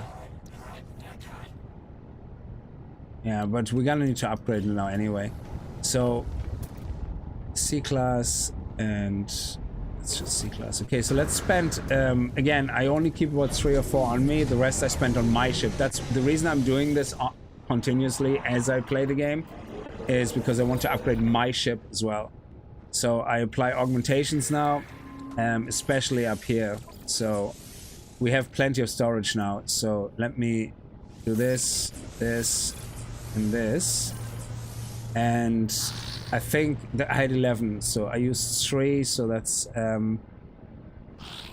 10, 9, 8, 7, 6, 5, 4. Okay. And that's it. Let me see. Yeah, I have 4 left.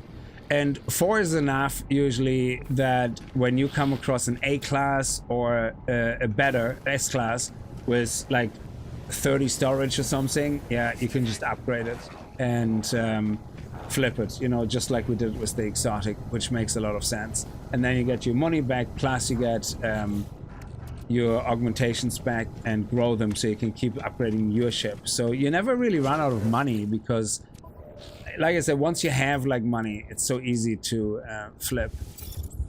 I might keep a hyperdrive module and see if we can use that. So let me see. Oh no, actually it doesn't work. Okay, I didn't know that. I see this one was glorious, hypersonic, yeah, okay. Let me see, 315 light years, 290 light years, 222. This one is 238. So is 222 the least? Let me see, 220, 32.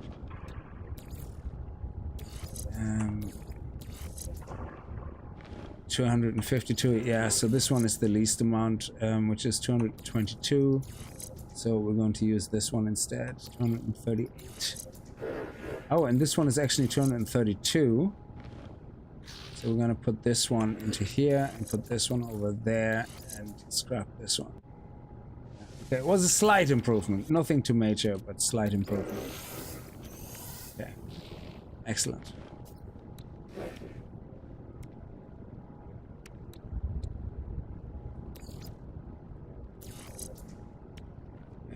And that's the emerald drive. Okay, cadmium, emerald, indium, and we have these 3 guys, and then we have the hyperdrive for light speed. Okay, which we have to refill. There we go. Okay. Then we have some loose stuff here. Aquajets. Okay, perfect. We might get an S-class cryopulse pulse engine upgrade. Okay. All right, good. I think that's it. Let's go and finish the void egg.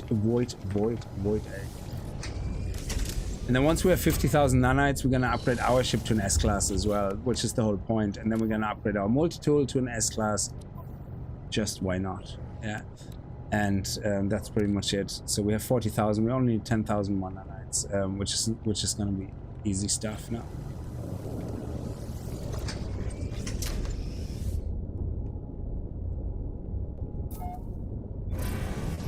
The worst price for exotic was about 7 million. Yeah. Well, buying and selling for modules and money makes only sense when you have augment. So the way I do it is I buy very cheap A-class and S-class ships, usually shuttles or whatever, 6-7 million. Then I get up to 3 augments, and I always make my money back plus profit when I get the S-class ships that are on the, or even C-class ships. Actually, it doesn't matter. C-class ships are even better because they cost way less, and if you get a hauler, a C-class hauler for 24 million or 30 million, that's on the cusp of just upgrading. Say the best thing you can find, which we had in the last couple of streams, is when you have a hauler which is 35 out of 35 or 40 out of 40, and it literally has everything fully upgraded inside, and you can only, without actually using your augment, you can activate the next slot. Boom, you buy it and you immediately make 25 million or something, and that means you made your money back got all the augments from the previous scraps of the S classes and A classes, and so to me that's a very fun way of upgrading my own ship with augments I get, plus spending some of the augments on flipping expensive ships that are just on the cusp of going into the next price range and get my money back. So I sustain my money by cheap S classes and A classes, and then expensive haulers or something like, but a low class haulers, C class haulers, upgrade them and sell them. So Rick, what I did was I buy one exotic from each race in my system, one from Gek and one from Korvax and one from Makin, using the one from the Gek because I was born as a Gek. Oh, okay, you were born as a Gek. Yeah, I was born as a average Joe, I guess.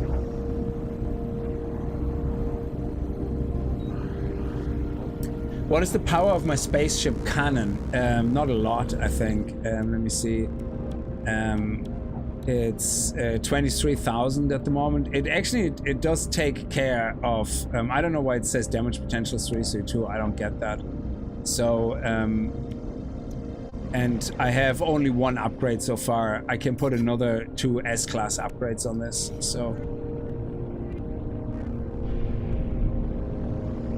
So I think this is the first time we have been onto this planet because it's a new system. So I have to make sure we equip our scanning tool.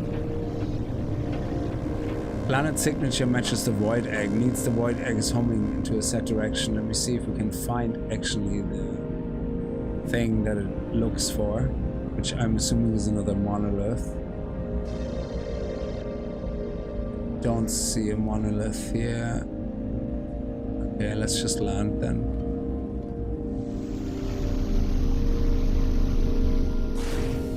I can already see this is a pain in the ass stormy planet, which is perfect for the egg. Okay, so let's equip our multi-tool, scanning multi-tool. No, that's the mining one. Oh, hang on. Why is the scanning one not equipping? Oh, is it unbound?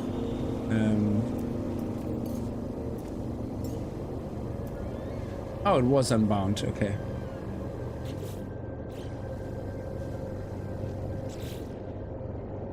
There you go. Scanning. Brilliant.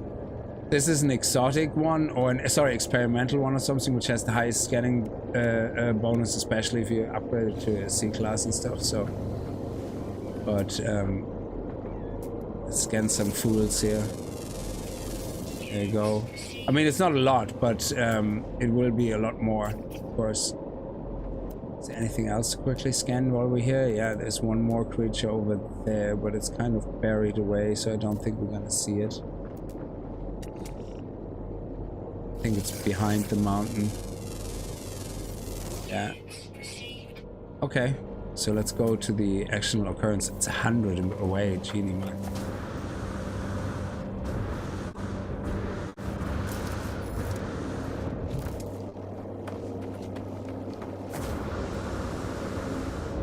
Oh shit. Weather warning. Incoming storm.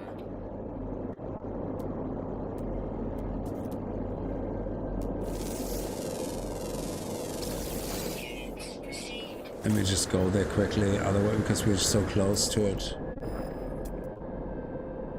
Where is it? Is it this one? Yeah.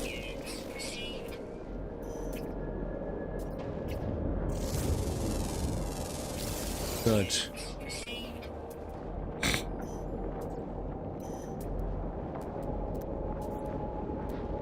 Oh, nice.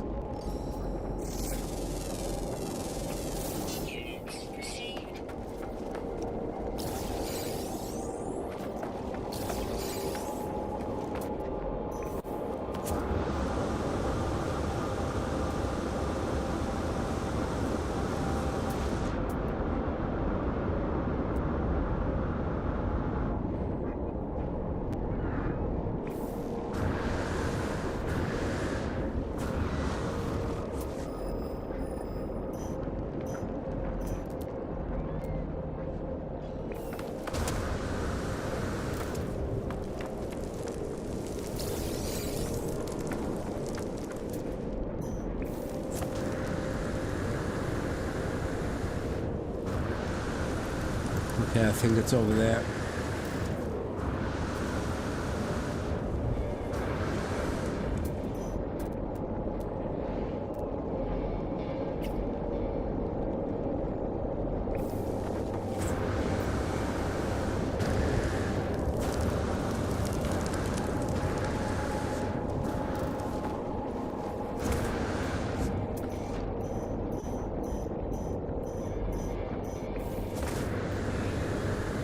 This planet is crazy.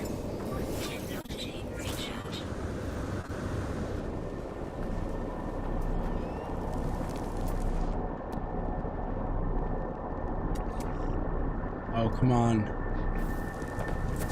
Might as well get that creature quickly.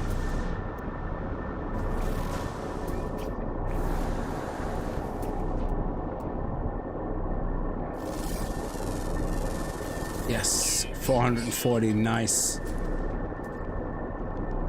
There's one more creature actually that's missing. We're definitely gonna have a look for it after we do this.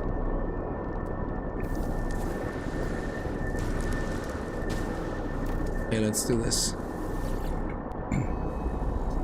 Archive of Kovacs Prime, retrieval in progress. Log follows. Partial success achieved with the bridge allows the implementation of consciousness shards within discrete shells. The unit remains connected to greater mind. Sensory inputs fully shared. Attempts to localize sensor inputs cause traumatic desperation. Unfruitful.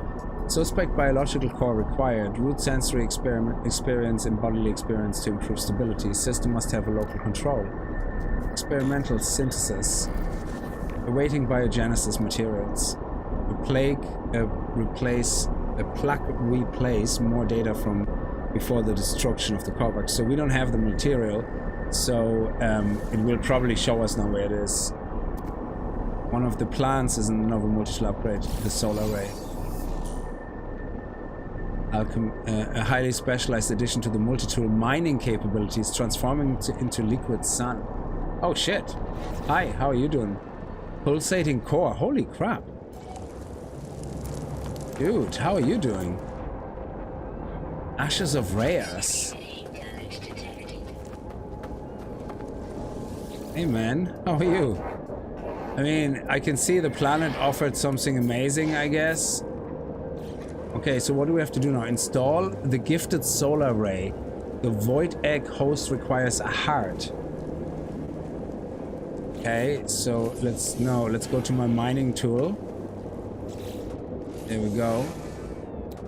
Let's install the solar ray.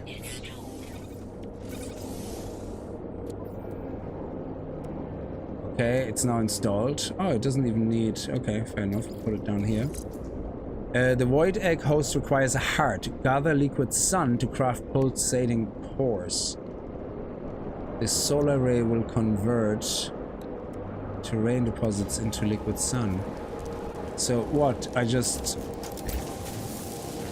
No, that's silica powder.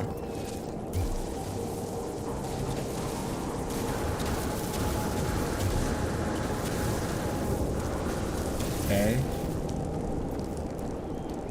So...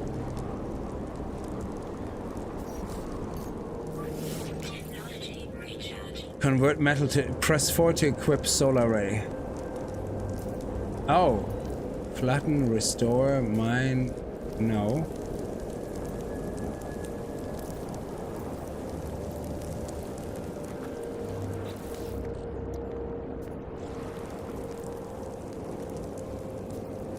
I don't get it.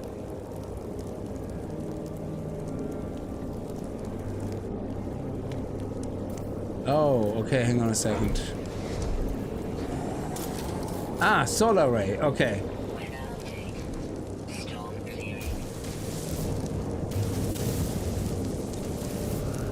Okay, that's not doing anything.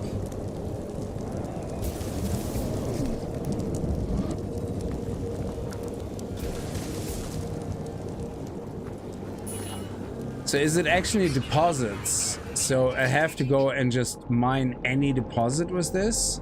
I guess? Okay. Sorry, I'm a bit slow sometimes. I'm not the smartest person on the planet.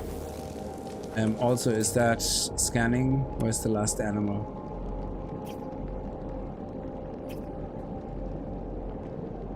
not here. Okay. Where is the... There we go. There's a silver deposit. Activated. India. Okay, let's go take that. Let's go get that.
So we got the 250 now, but is that liquid sun stuff also something that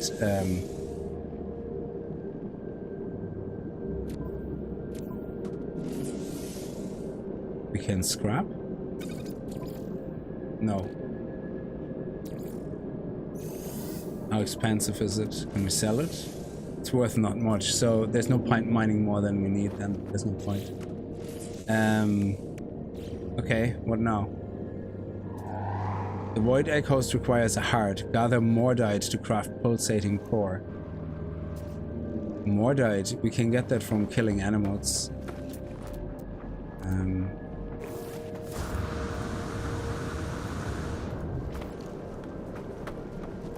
Actually, we can just use our normal laser, to be honest.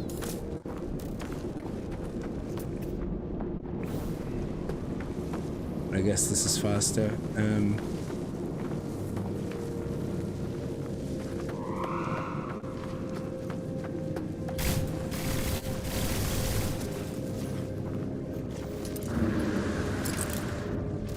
God damn it, where's the creature? Unless there's actually mordite plants around here on this planet. Let me see. No, that's not it. Let me see, what do we have on this planet? Pyrite, activating cactus flesh. So, yeah. We're not gonna grow. I have mordite at home, but I rather not travel home if I can help it.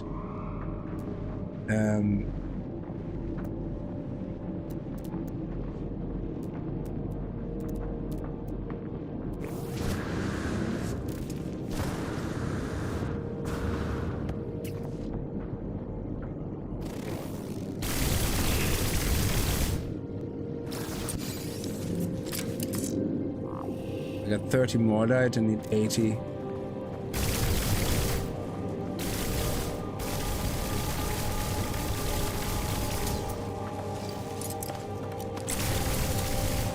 There we go. Got another 10.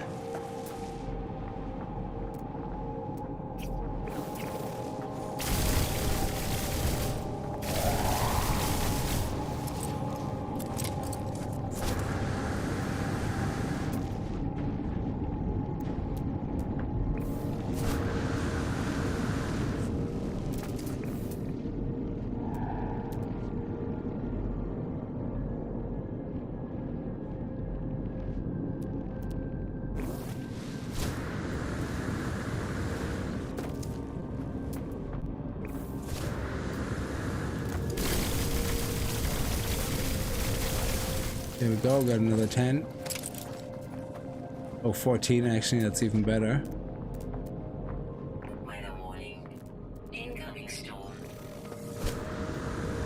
Oh, nice. Oh, It's not a lot of balls, but not bad. It's a bit of a small deposit though.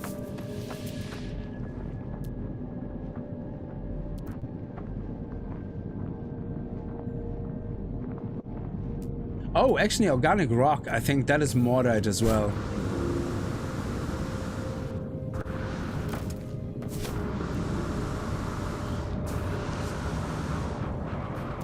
And it would make sense that we have it on this planet because that's where the quest is.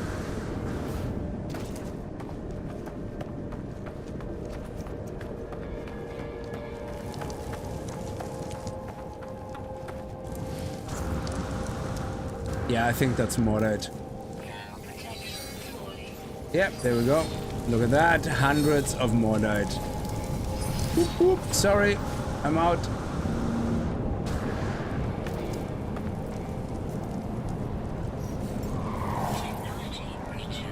Okay, so let's see, what do we craft?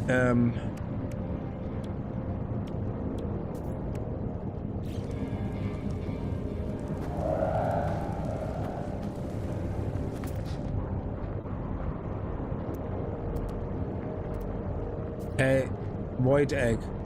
Host requires a hard craft pulsating core. Okay. Pulsating core. Oh, we need gold. Yeah, I have gold in my ship, so that's okay. I have tons of gold in my ship, so... Actually, let me go back to... let me call my ship right now, actually.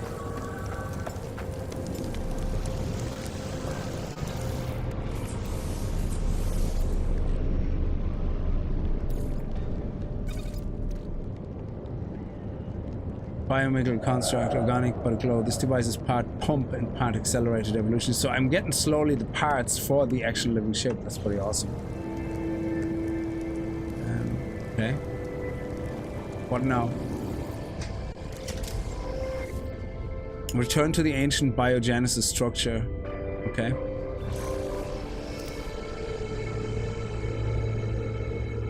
That's over there.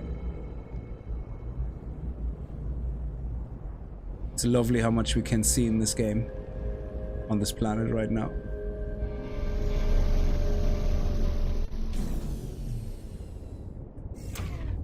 Yeah, organic rock in this case is mortite in this game, and it's actually funny. I always hated coming across it and getting excited and then go, ah, bollocks, it's mortite. But seeing how much mortite you actually get and how important mortite is for certain aspects of the game, it's great. So, alright, let's do it. Experimental synthesis unit operational, awaiting biogenesis materials. So, okay, give the pulsating core. As the machine begins its work, I feel the egg twitch within my exosuit. It is responsible for activating these machines. Its imprint is upon the life I'm creating. Fragile heart. It requires careful attendance while it matures. So now we have to wait another 24 hours before this heart matures. So there's probably another countdown, 23 hours, 59 minutes, whatever. Or actually 20 hours, yeah. Very good. Hazardous environment, bonus to superheated atmosphere, yeah. Okay.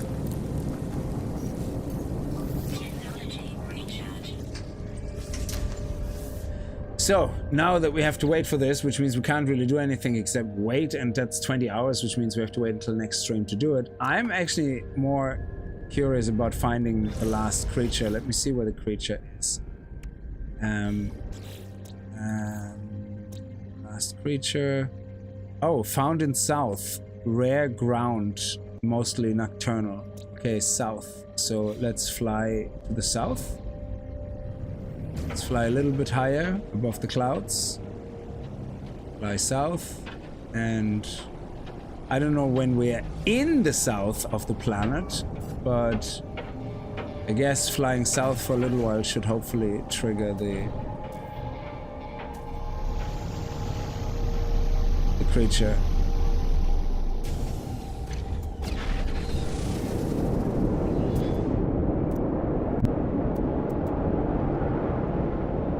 Weather update. Storm clearing. Oh, that's good.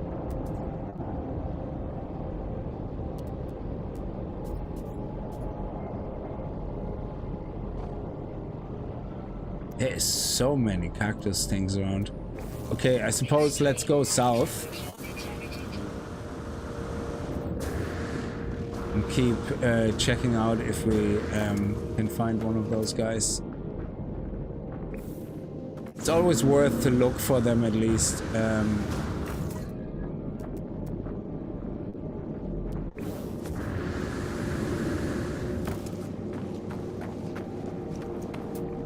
When you have only one left, it just kind of makes sense.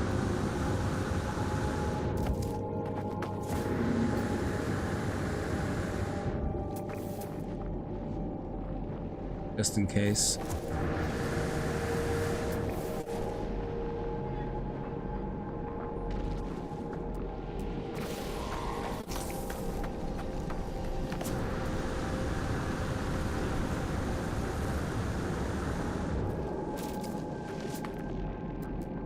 Yeah, we might not get that lucky. You see, I don't know where the south is. It just says south. God knows if I don't know if I'm on the south side of the planet or not. I don't think it tells me anywhere. It just shows me a picture of the planet and says, hey, that's where you are. But I don't know if that means I'm in the north. If that is accurate, I have no idea. Because we already learned that the pictures of the planets are usually least accurate.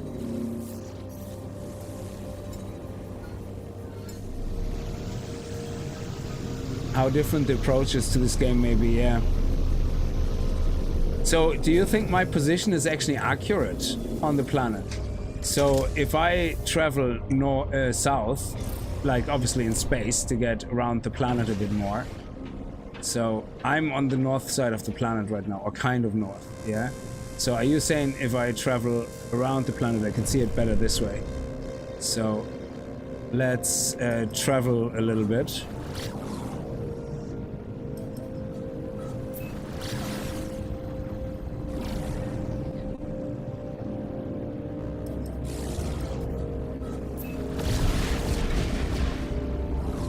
So if I land here now,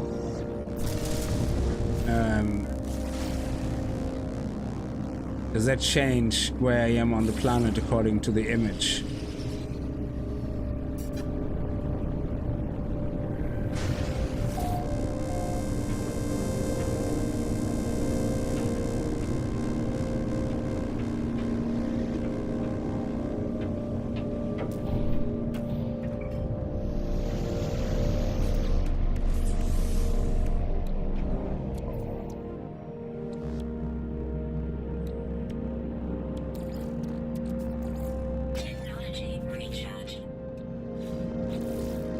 Oh, okay.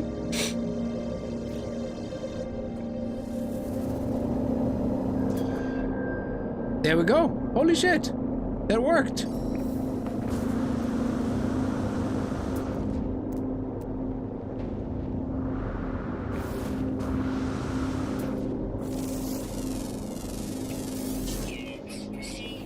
That is awesome.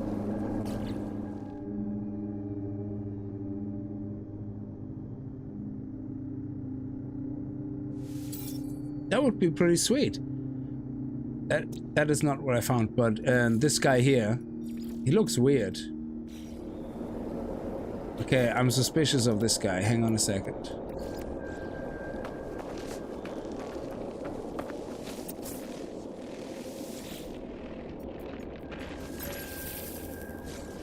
Oh, he's incompatible to ride. Aww. He looks like he could open up.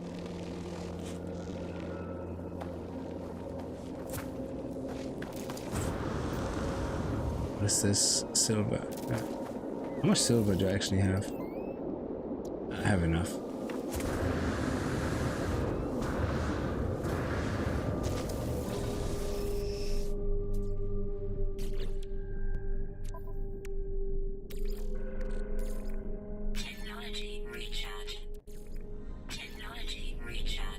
Okay, so now while this timer is counting down, we're gonna go and do the settlement thing. Planet in distress. So planet in distress is starting the settlement thing. Mission target is in another system. Yeah, that's fine. Can we reset the system? Let me see. Sometimes you can reset. No, you can't. Sometimes there's a button saying reset coordinates to current system. so that you don't have to fly all the way back into a different system. Also, actually, let me call the anomaly first, so we can get the exosuit slot. And repair the ship. We need to repair the ship.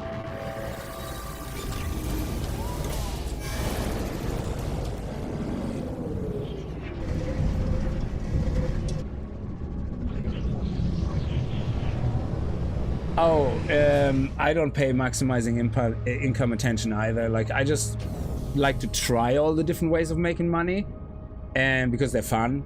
And then I usually stick to the one that's the most fun. For me, it's flipping ships.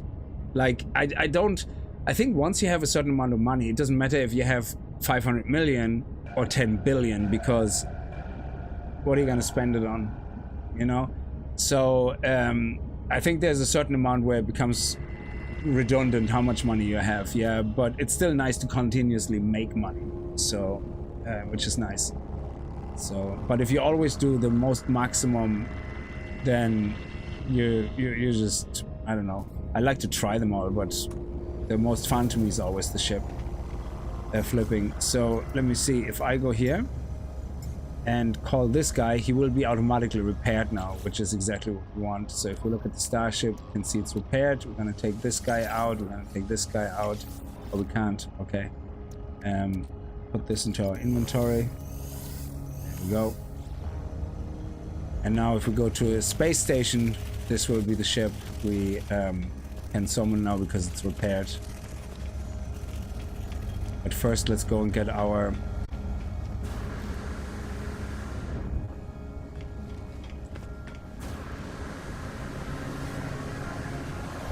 exosuit upgrade.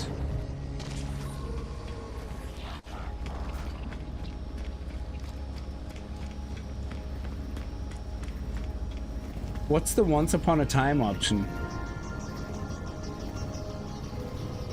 24-hour stream is what I'm hearing. Yeah, I doubt it. That would be, I would die. Let me upgrade this one here. Yeah.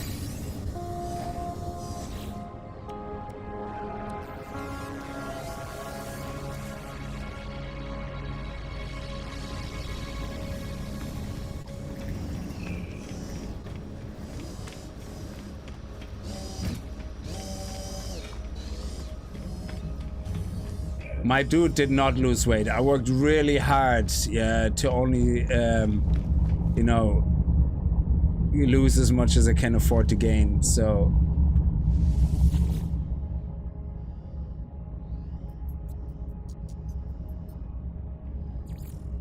I lost gravitational weight, yes.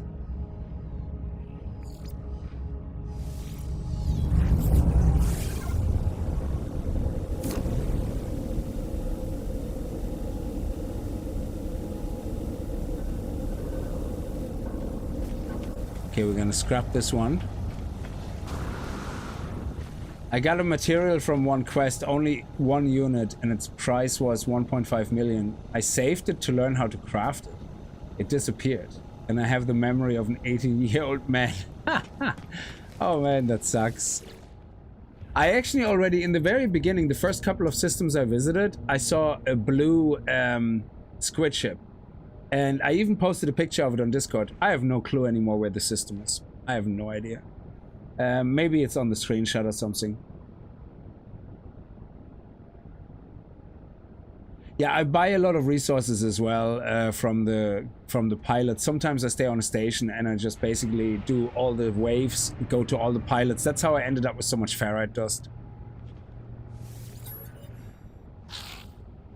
Oh, it's actually not worth it, so we're gonna extract a module. Let's see, salvage the hull, the left wing, the right wing. I'm gonna salvage the hull.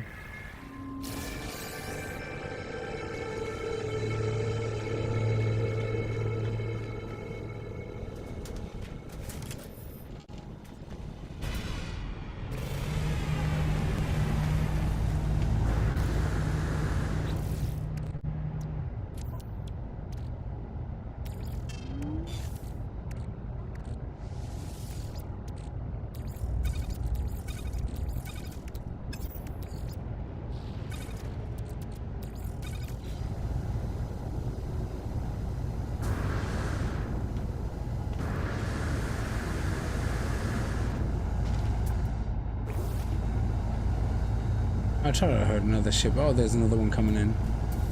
Oh, look at that one. That's like a little Sputnik. That one looks really cool. I like the landing gear of that. That's so awesome.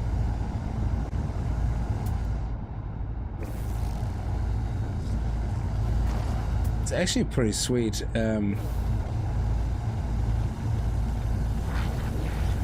Is it, what is it? It's an Explorer.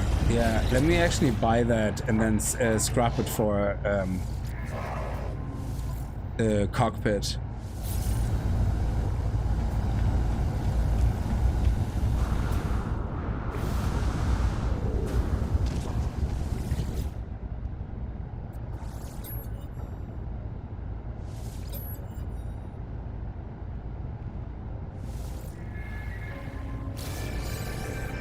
Nice. Okay, let's go.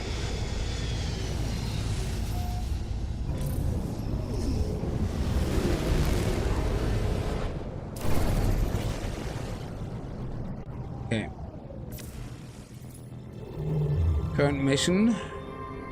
It's actually not that far. It's right here. It's 3-star system. I don't know if we've been there before, but I think we did because that's where the quest popped up. Yeah, it looks like a cricket. Yeah, that's right, Rick. I love that. This is the one thing I love about No Man's Sky. It gives you nearly endless opportunity. No really hard shooting necessary. Just be careful and explore. Yeah.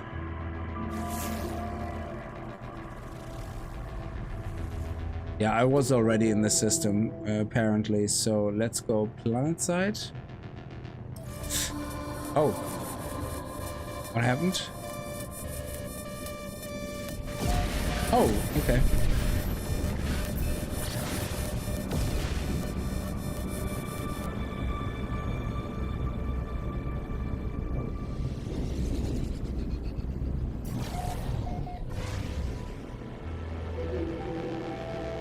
Now, settlement-wise, I don't think we have to necessarily do this settlement, as far as I know.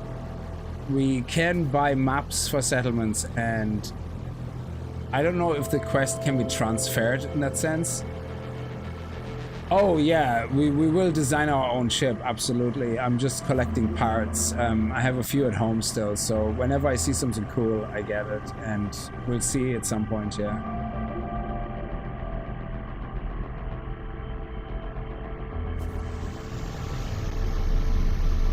You see, there it says the Purge, Atlas sequence 10 out of 16. But it just now showed on screen that I have more than 10 out of 16. I'm so confused by that.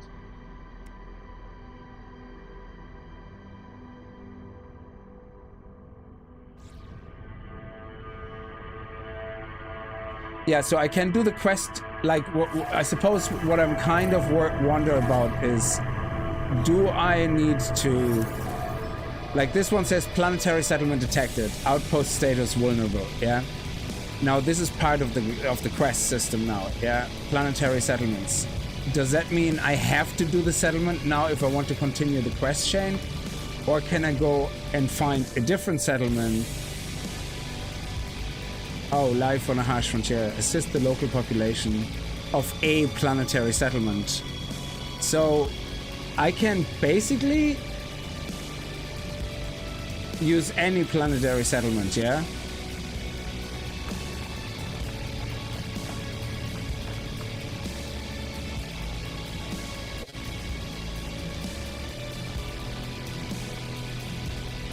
I mean, this planet looks awesome. It's just a bit hot, you know?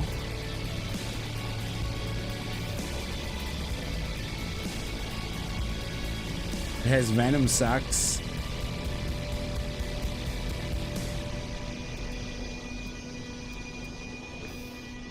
So I think what I might do is actually, yeah. I mean, would it be better to go to my planet where I have my home base on and try to find a settlement on that?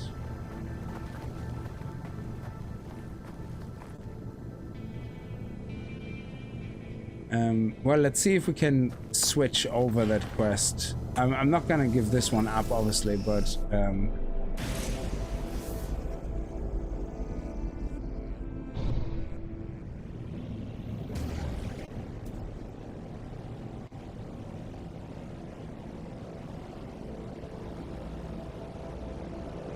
There was a question, a real one. How long would it take to meet all solar systems in Nomad Sky? What do you think? No joke. You wouldn't be able to do it in one lifetime.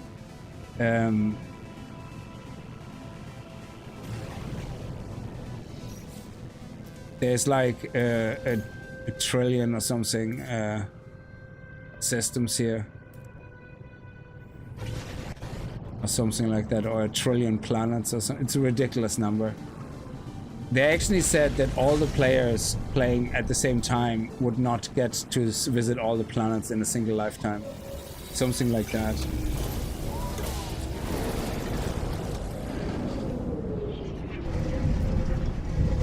Yeah, my planet has a little bit of an electric storm every now and then, but that's it. So, yeah, let's go and get a map in our system. So,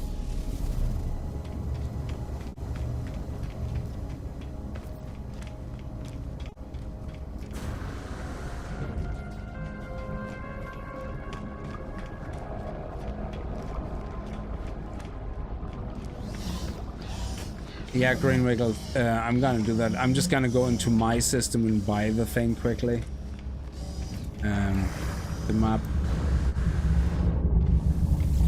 So my home base is in what system? My home base is in... Why does it say the farmer? Interesting. This was is in Stellar class G4PF.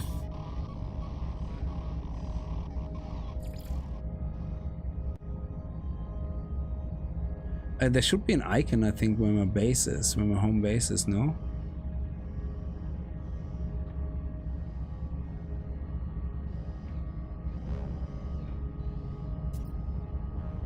Does it not show me which system my base is in?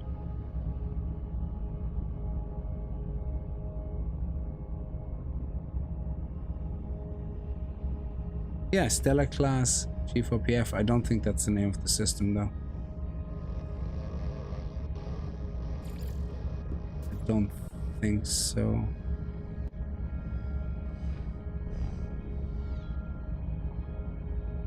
No.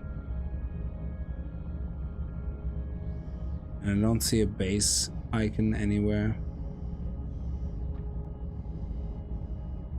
Yeah, I'm just gonna go to my base and then I'm gonna go to the space station there.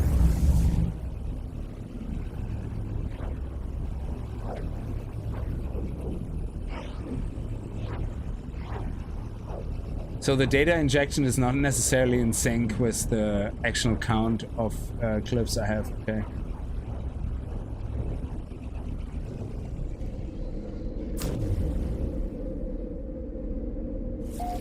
Yeah, Oricent Omega, that is not what I saw on my base unless I missed it. Oricent Omega, it doesn't say that anywhere there. That's crazy. So anyway, space station, current system. Why does it not say anywhere current system? Oh, there, current system.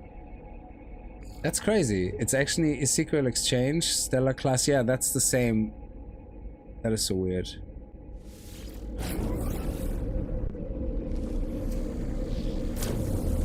Okay. Alright, so let's go to the cartographer. Whoops.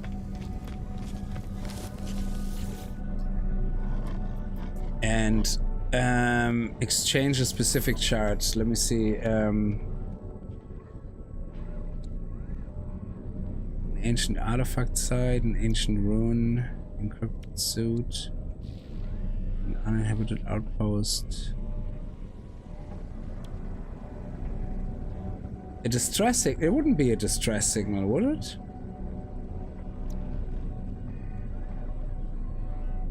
Oh, there's more. Settlement shard. It was the one I didn't see. Let's buy a few, I guess.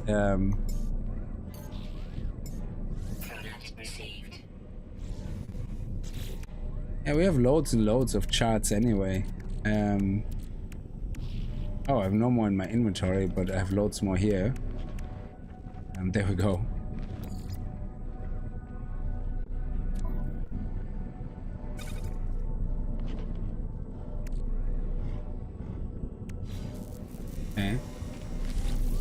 Let's take these guys and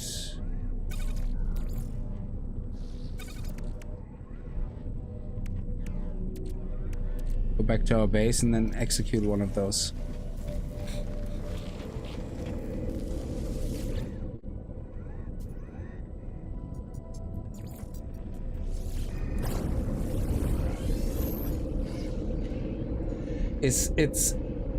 Oh, it's a way for the game to give a player all of the poneglyphs. Okay.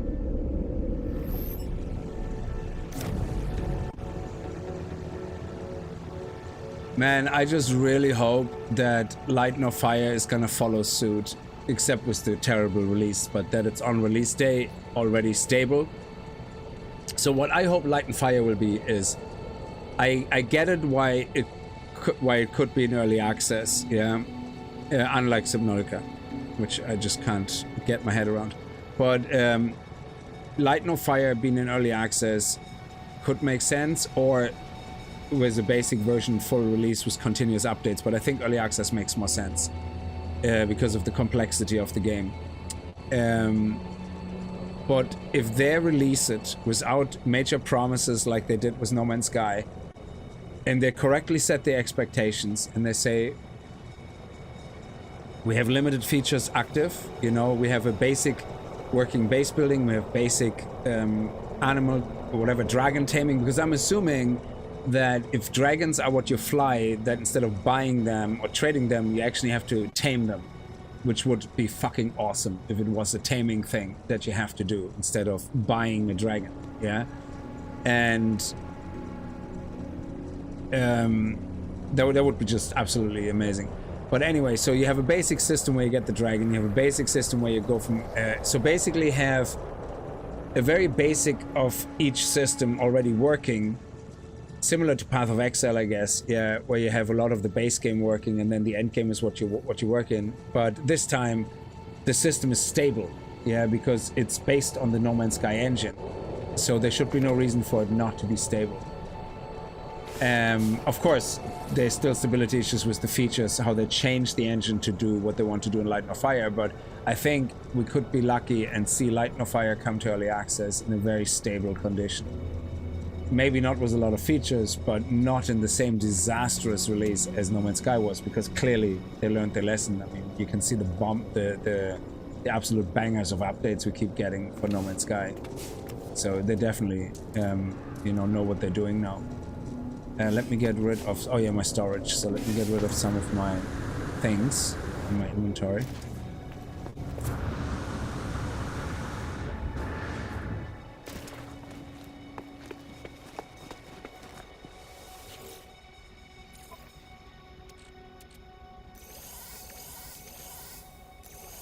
Oh, we actually didn't have these before. Okay, that's sweet.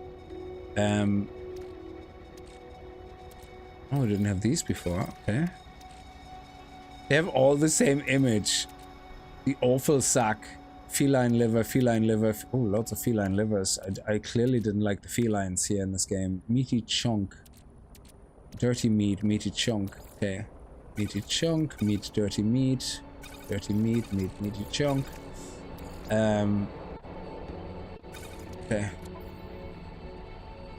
Savage Noob, I'm just worried about the combat for Light No Fire, because in NMS the combat is that's true. Yeah, it's not the best, but I think in the context of No Man's Sky fighting Sentinels, it actually is a lot of fun. Like, yeah, you just basically have to keep moving. You know, when you fight the aliens coming out of the ground with the lava cores, yeah, you just basically strafe, go in a circle, strafe, shoot. That's it, yeah. So combat is not the most challenging, but again, if Light No Fire combat is not the main theme, but it's like a lovely part that accompanies the game, it depends. I have no idea. I mean, it all depends what the game is about.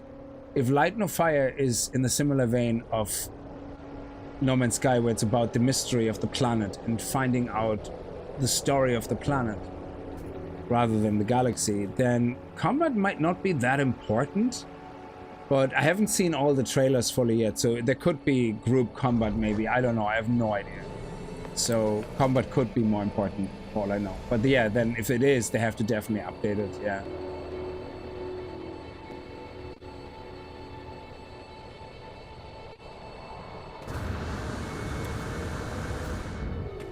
Okay, so now, oh yeah, I have to put away these guys as well. Sorry, it's like I have to build a teleporter. I have to unlock a teleporter and unlock the teleporter in. Oh my dear lord, why do I keep falling down there? I'm so incapable.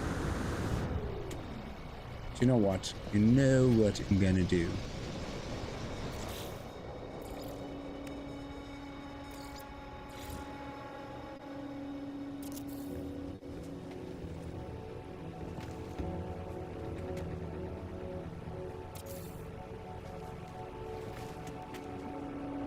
There we go.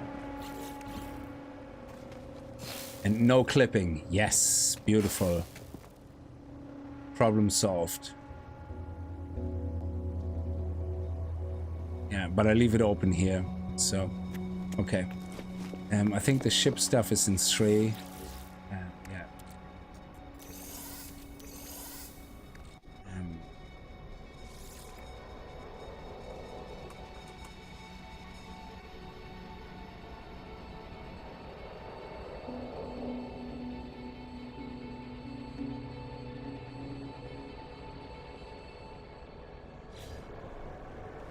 It says now shipbuilding components. Nice. Okay, good. Anything else we need to put away before I skedaddle? I don't think so. Okay.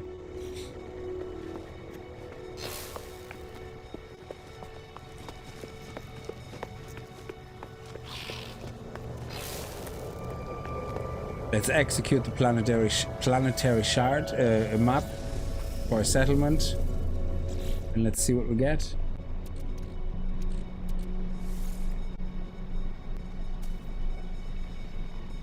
Location interference. What?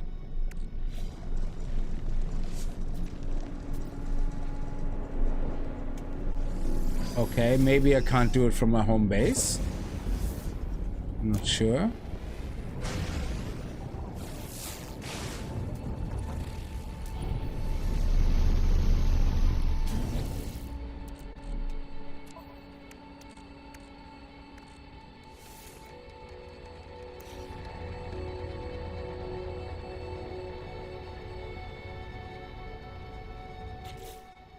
It used it, but it didn't do its thing. Oh, come on.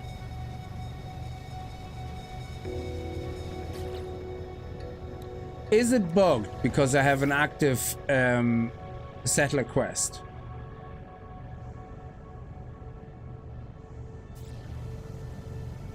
This is crazy. Come on. So many bugs in this update.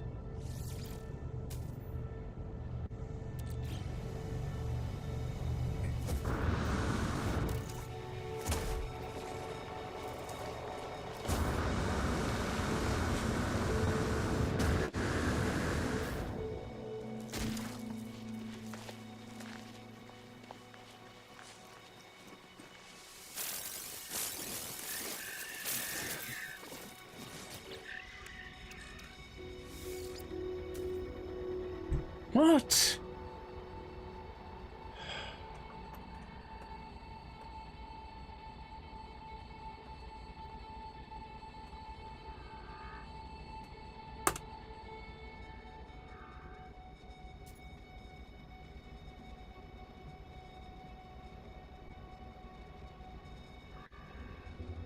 Wow. So when you get cannot use chart location interference, it means that there is no settlement in this whole system.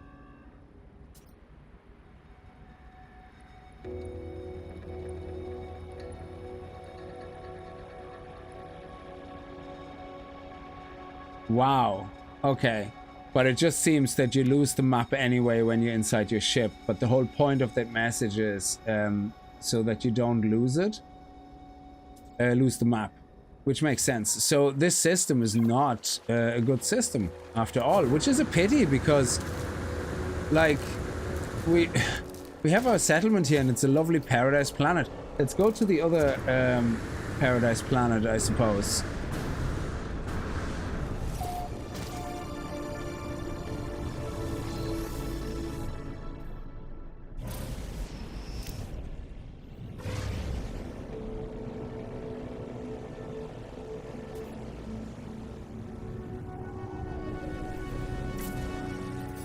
So let's actually see.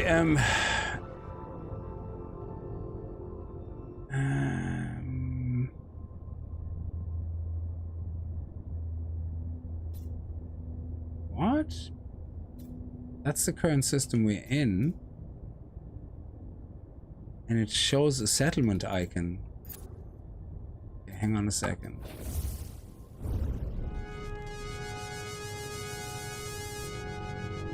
Did it find one after all? No. No.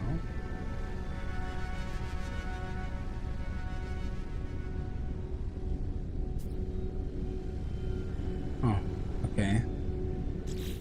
All right, let's do this. This usually forces us to get into new systems. And then we can see if we can find a nice little new system.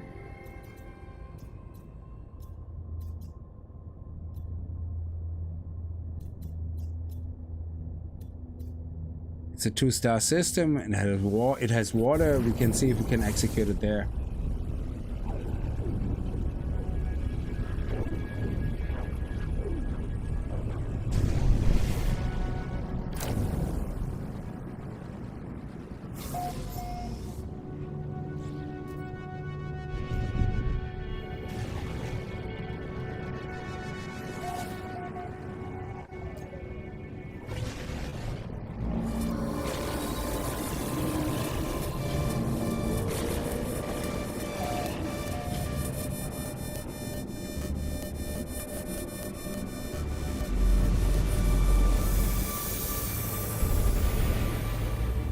So how many cliffs do I actually have now?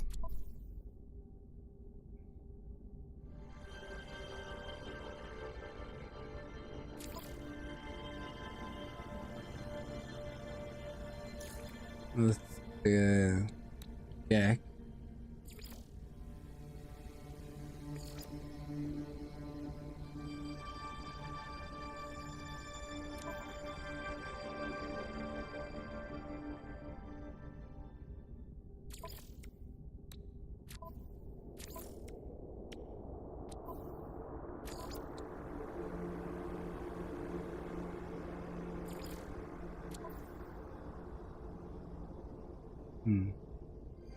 Where can we see that?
Sorry, I'm just picking up all the lights because they can give me words so I can actually understand the Atlas when it's talking to me. So, yeah, but the Atlas language doesn't show up, which is really odd.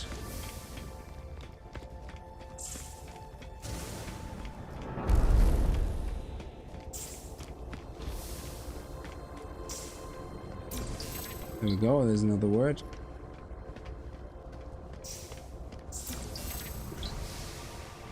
Was it on the same screen as the GAC? Maybe. Let me see.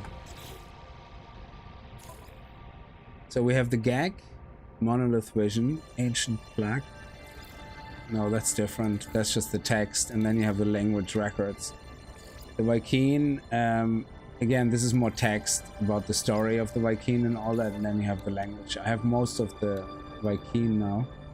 Oh, the Atlas. I'm an idiot. There it is. The words of the Atlas. We have still a lot missing. Actually, not that many. We do not have that many missing.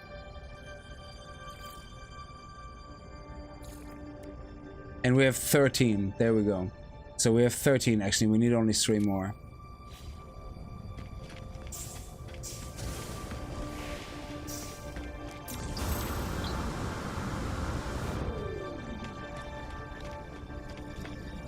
Oh, I thought I saw one up here.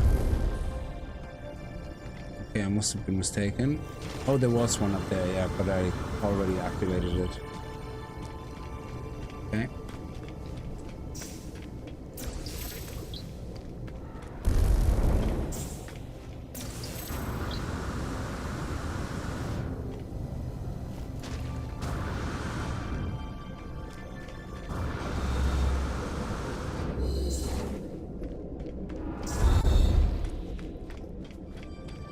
How many streams do you think get out of that campaign? Is it long?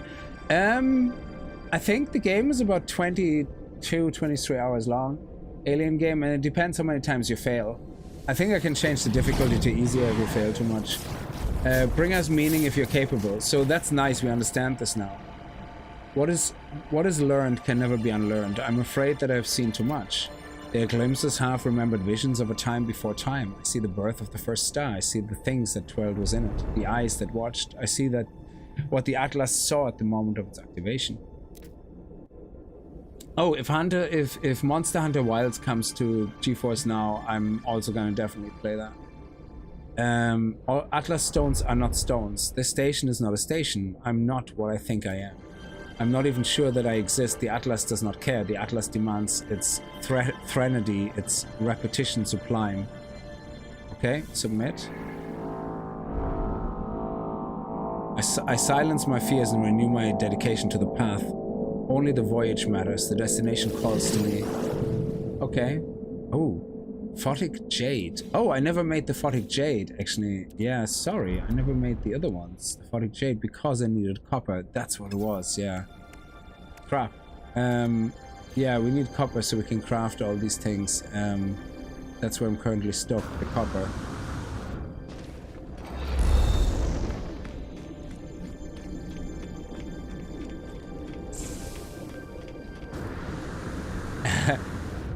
Have you heard Bird is the Word? Family Guy, one of my favorite episodes. Have you heard? Have I heard what, Dad? No, don't ask him! Oh! Have you heard Bird is the Word? Yes, some do not know that the word is the bird and that bird is the word, so we have to let everybody know that bird is the word. It's like bird is the word. They burned the LP, they buried it, and he was like, "Where's my LP?" Oh, we don't know. I don't know. That episode was amazing, and then the other one I really love was the 1984 Van Halen, the Panama. Jesus, that was fucking great. One of the best episodes ever. I think we've been here already, but yeah, so let's try that out. Let's go back to our system quickly and try to execute the map from space and see if that works. We have a few, so we can buy some more just in case it goes wrong.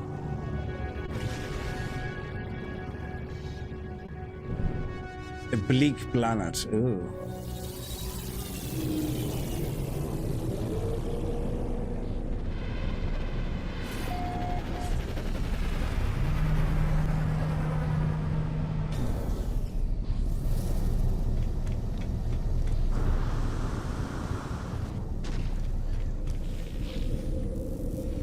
I think I was here already. Oh, I wasn't. Okay. Fair enough. Purchase, yes. But that also means then... Ooh, what is that? Oh, crazy! That's awesome. What type of is that? Oh, it's experimental. Yeah, we already have an experimental. That's awesome though.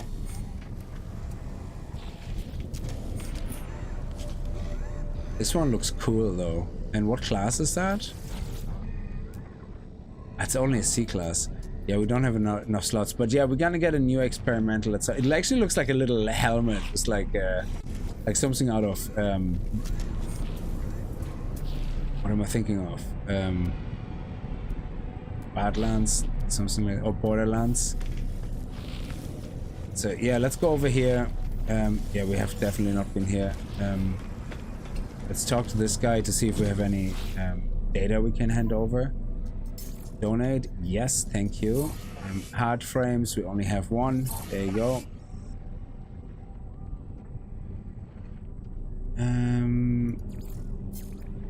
Excellent. Look at that. Product received.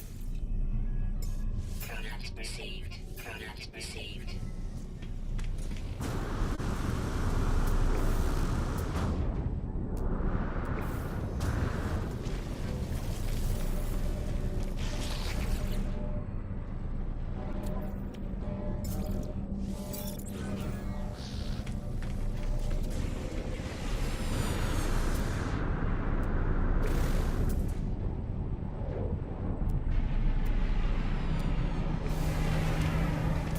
Oh, look at this little dude. He's awesome.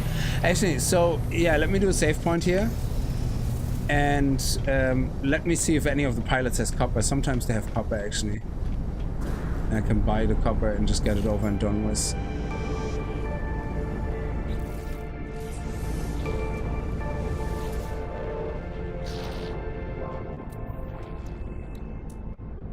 Okay, he definitely doesn't have copper.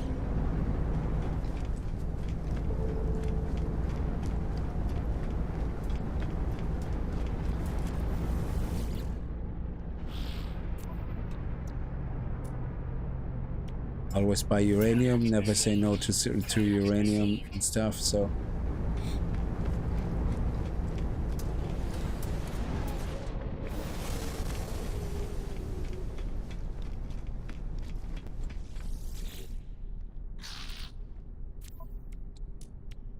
Copper.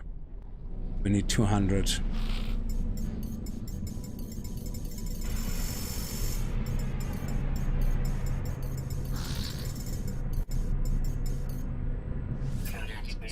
Go.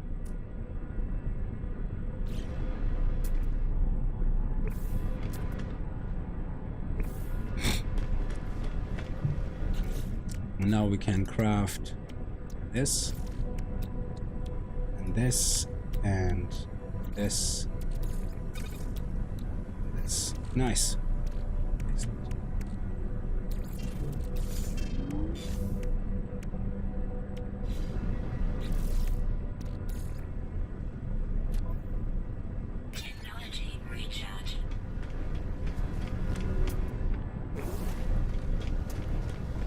Okay, so let me see if I can see what the name of the system was in the screenshot of the not the living ship, of the squid ship, because it would be amazing if we actually could get that as well.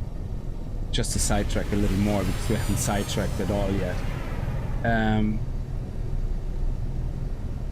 So if I go to general, let me see. Posted it on our Discord, but thought it was a living ship. And then Azamin was saying, no, this is a squid ship. And for some reason, squids are not alive, but I'm assuming it was called that because of the shape.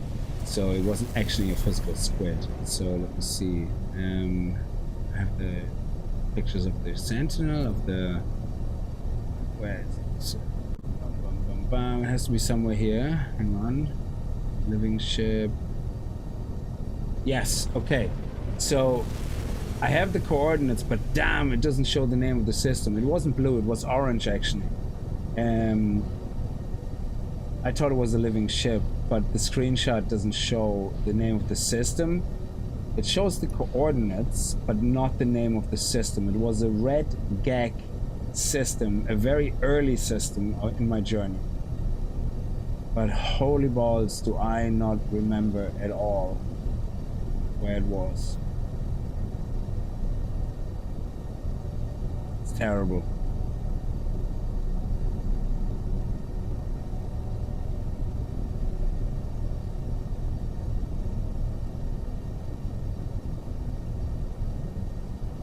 Yeah, I don't remember. Damn, sorry. Would have been nice to get it and to show you the location as well. Okay, so let's go back into our system and go into space. And oh yeah, let's buy a few more settlement maps actually.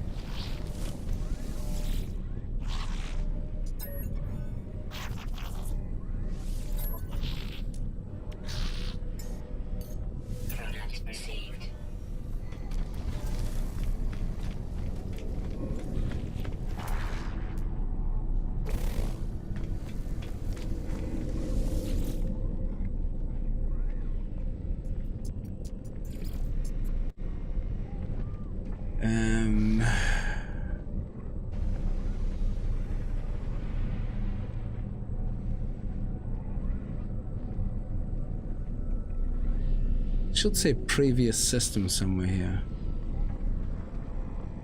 There we go. That's our home world. How do you judge the economy of a system? Well, it has stars, so a 3-star economy is obviously good. And then it depends. I think there's some subtypes, but usually 3-star is a good start. And then if you are in a Kickz system, you're gonna get more haulers. If you are in a Korvax system, you get more explorers. If you're in a Viking system, you get more fighters. You always have the same chance of getting kind of shuttles and exotics. It depends, you know, on the system. Where do you see that on the map? I show you now. You need in your ship, you need a economy scanner, and that economy scanner allows you to see the economy data on the map as well as find trade stations on planet side. Let me just do a save.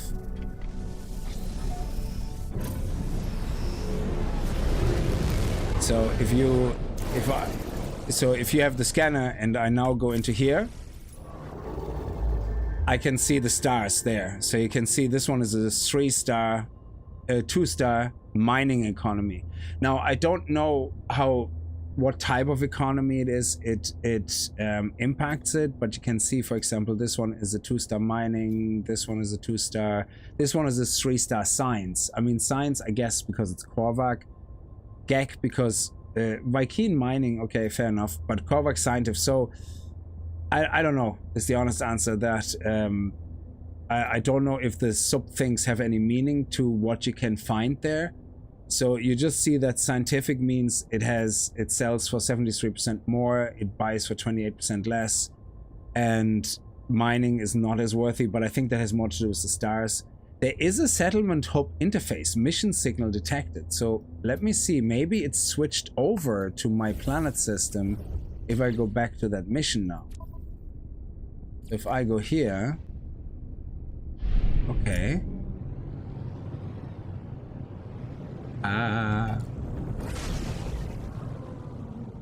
It did, look at that. So it did find something in my system. That's why it used the map. It just didn't tell me properly. It's an irradiated planet though.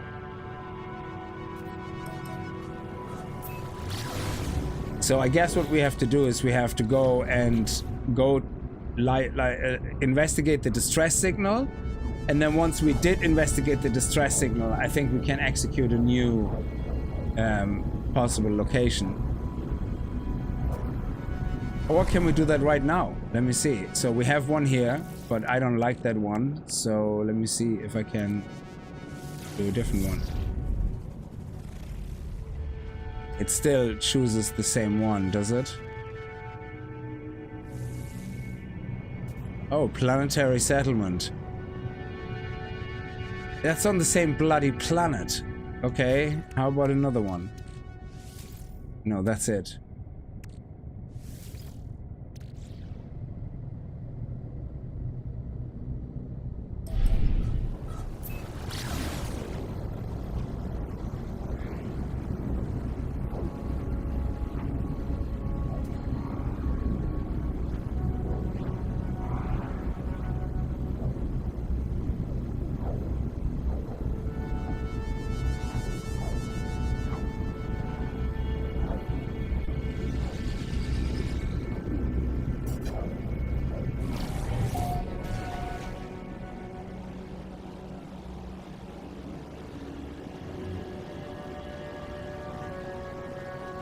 Maybe it will look beautiful. I don't know.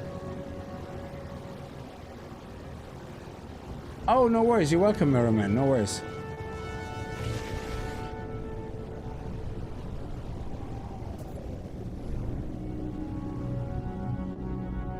I mean, this is a lovely planet. I guess it has some storms. But yeah, we can always change settlement.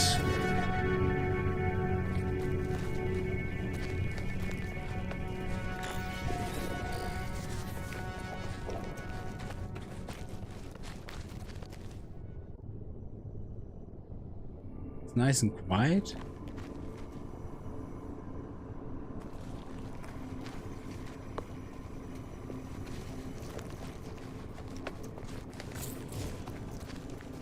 I mean, it would be nice to find one that isn't on a planet with stupid effects on it, you know? I mean, I don't mind the storms that happen occasionally, but planets that are continuously having an issue, I kind of don't like them.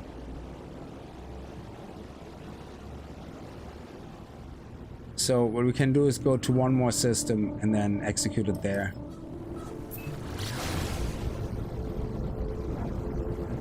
Each race has their own building types. Yeah, let's actually go to a Korvax system and see what there looks like. I think the Korvax would be interesting.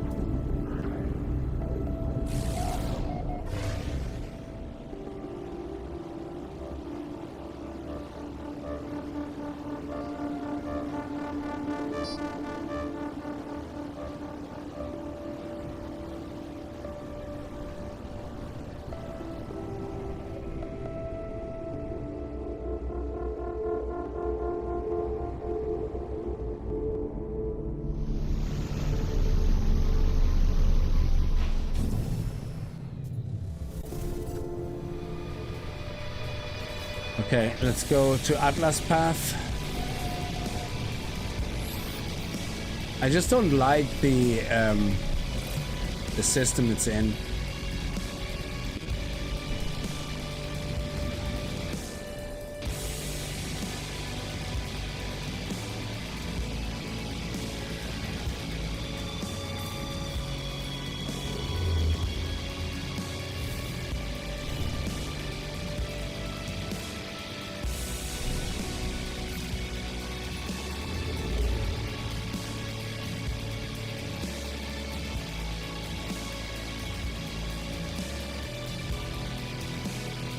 Oh, it's a Korvax system as well. Nice.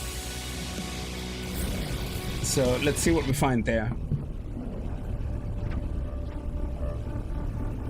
The game cheats. Yeah, it puts prefabs in the game that you can't replicate. That's, well, you can do glitch building usually, but that can get very painful.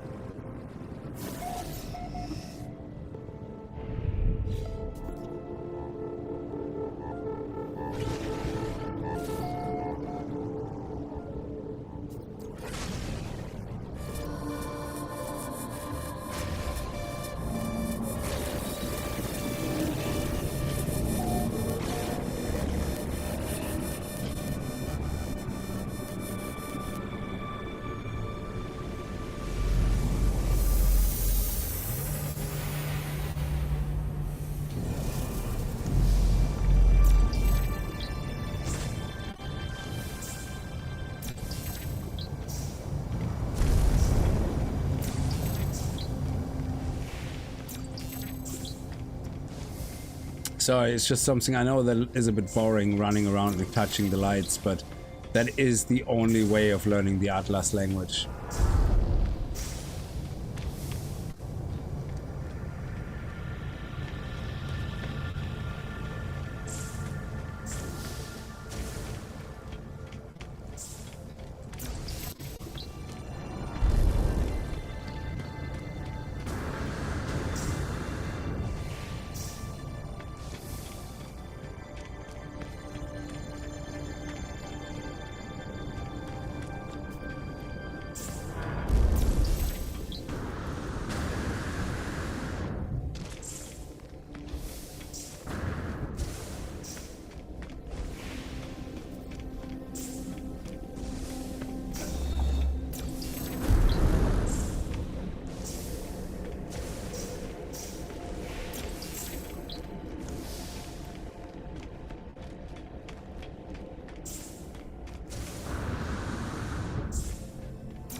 That's it.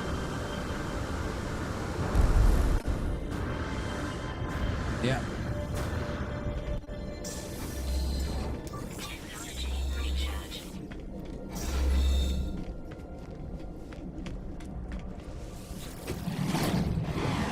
You see our eyes, you be who we are. Do not be a Doberman. All skeptical scumbags are yours. Okay.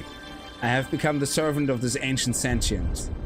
It guides me through the cosmos, ever searching, never deviating. Have others come before me? Have others faltered upon the path of the Atlas? Only in ending will revelation arise. Resistance will not be permitted.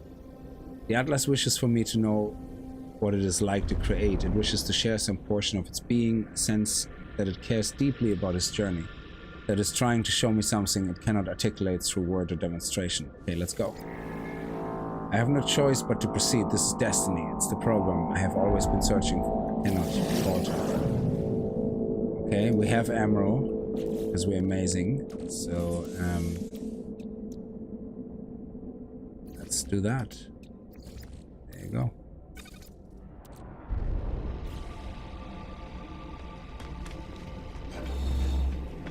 Oh, there's another 2 lights over there, actually.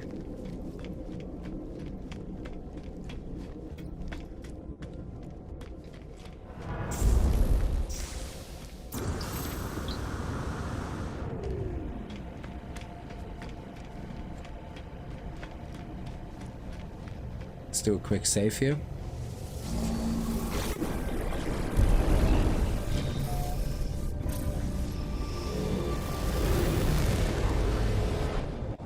So what type of planets do we have here?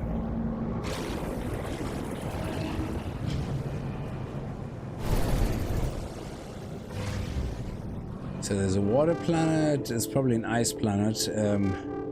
Let's go to the space station first.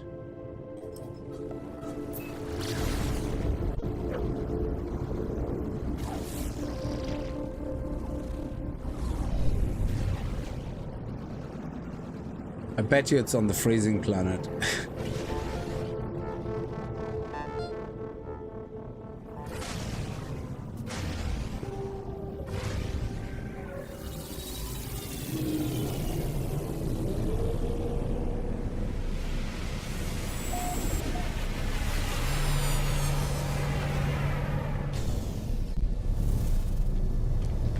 Okay, let's get the suit upgrade.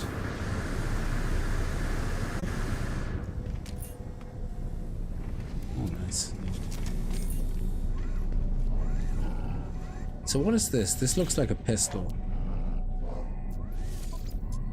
Oh, this is a rifle. Okay. Rifles are kind of not good for anything. They're very average in every aspect. They don't have the strongest best stat. It's also the rifle, yeah.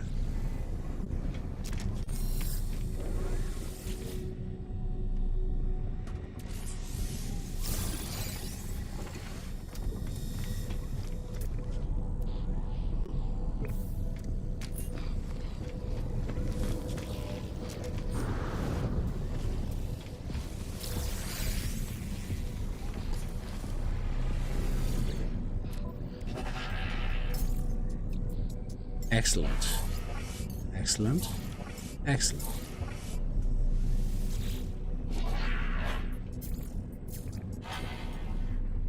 Okay.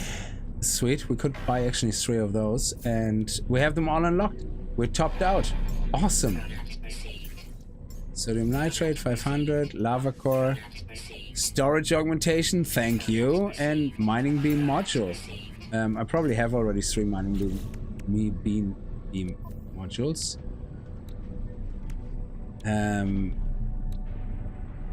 Let's see if we can get a better one. Oh, we didn't. Excellent. Okay. Now this one is in a special slot, and this one is now. Heat dispersion, resources mined. Excuse me. Heat dispersion, overheat downtime, 19 mining speed, 16 mining speed, heat dispersion, 44. 48 overheat downtime, mining speed, so this one seems to be better. And this one here is heat mining speed, fuel efficiency. Yeah, just put this one in, this one. Right here, put this one here. Nice, awesome, beautiful. I love when a plan comes together.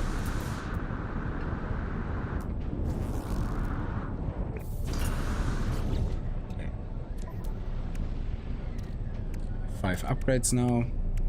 That one goes into here. Goes into our ship.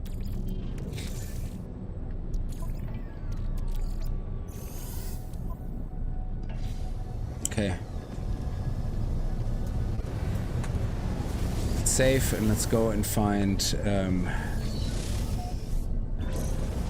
settlement.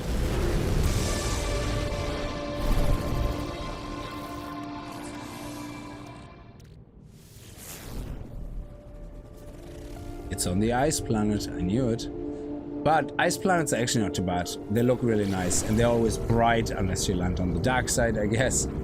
But yeah, let's just take the settlement. If it doesn't look too grim, I guess.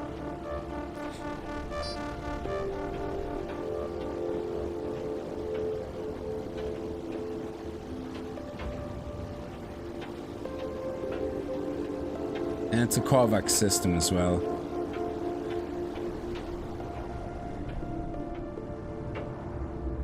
Oh shit, is it foggy or is there currently a storm?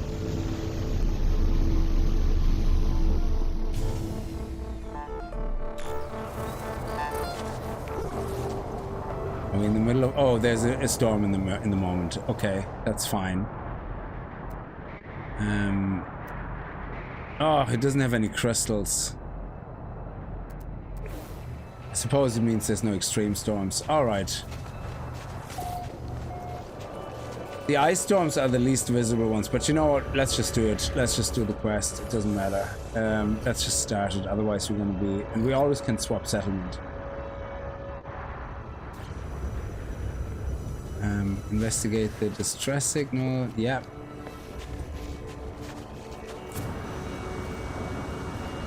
What? Huh?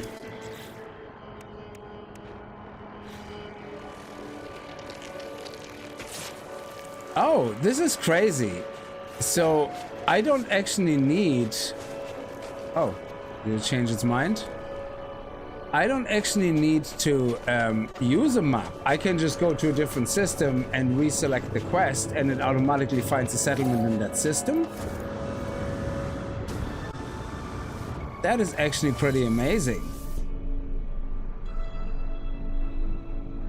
So, hang on. I'm just gonna fly to a random system quickly. And then all I do is reselect the quest. Does that mean it's going to... So I'm just gonna go and unselect that. Starbirth. So that's the time I am. Now let me just go to a random system.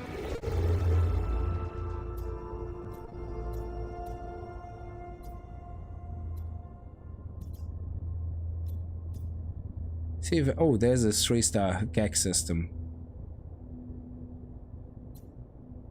3-star Viking, high tech. Ooh, water.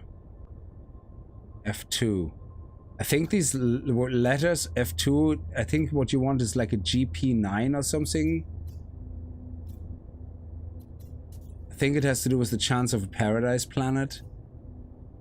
Like anything with a G or something has a chance of a paradise planet or something like that. I don't know exactly how it works. G0F. G4PF.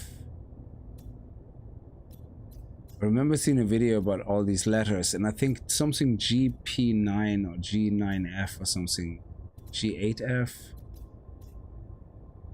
G7. F3. G1F.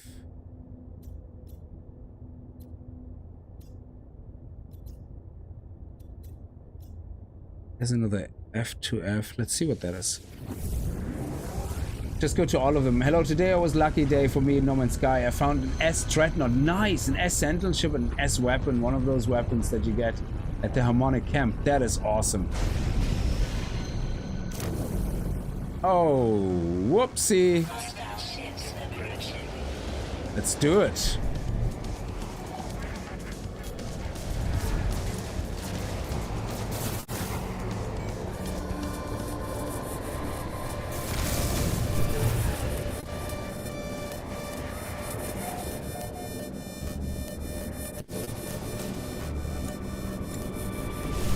Yeah, I can't shoot at the freighter, otherwise that ends badly. Oh my god, don't be so annoying. There we go.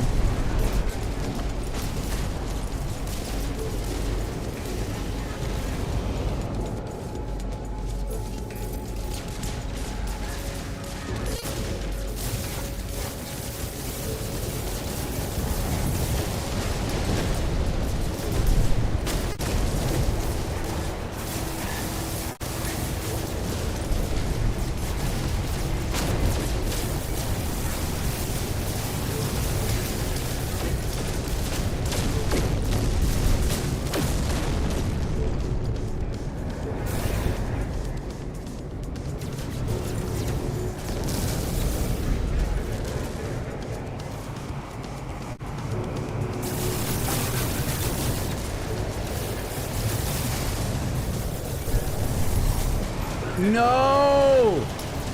Fucking hell, I hate this so much, fighting pirates near fucking freighter. God damn it.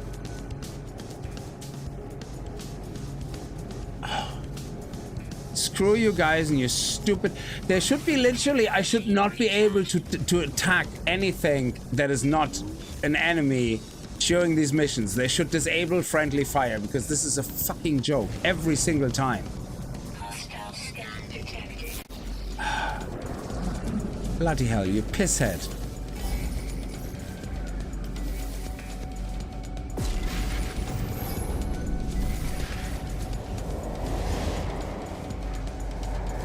Go!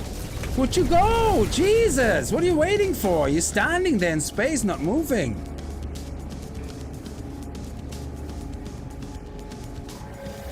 It probably was an AOS class Dreadnought, yeah, exactly, or super fucking supersized freighter, like, oh man, what a piss. I hate this so much. You're trying to be so careful, and then it goes, oh, you just shot a fucking freighter. Yeah, then turn off friendly fire, you dim twat. What did we get though? I suppose we got some money out of it, I guess. We can sell that.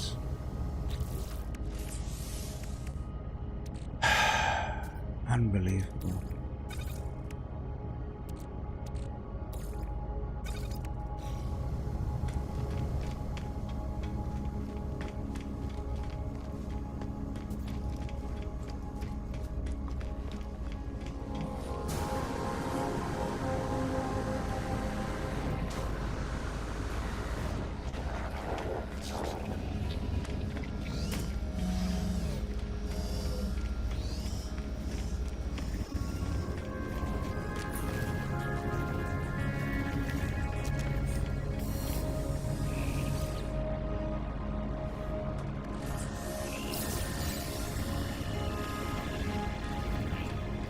So annoying. Now, it was one of the freighters that didn't look too great either, but it depends. There was two freighters. One looked okay, the other one was the flat one, was the disc. I didn't like the look of that. But if that wasn't the one we defended, then it's so annoying, because the last time as well, we had a freighter that looked very unique, and I was like, oh, that looks nice, and we ended up shooting a stupid frigate by accident. It's just so annoying.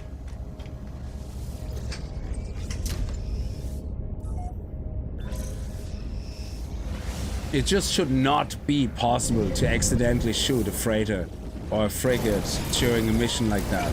It should just not be possible.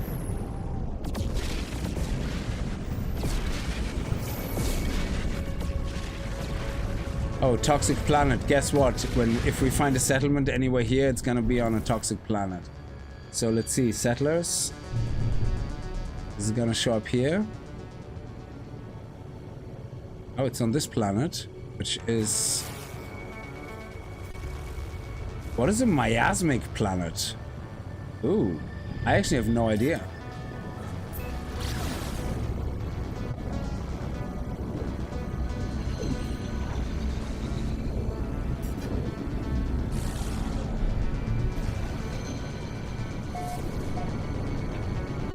What is a miasmic planet?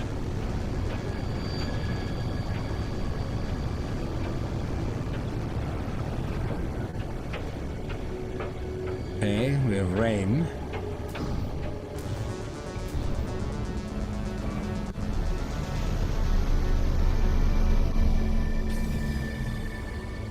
OB blue, GF yellow, KM red, green, XY purple, and 09 is the temperature. So 9 means too hot, is it? Or 0 too cold? So you want something like a 5, is it? Oh my god, pouring toxic rain. That sucks. But yeah, we didn't have to use a map. That worked. So that actually worked. So when you have the mission, you don't have to worry about using maps, which is great. Extreme light toxicity detected. Is there's a space station here, yeah.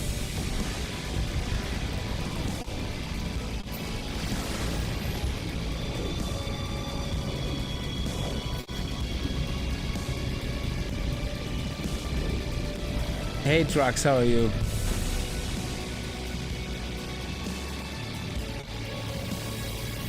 Okay, so let's go to logs and then select a different mission again.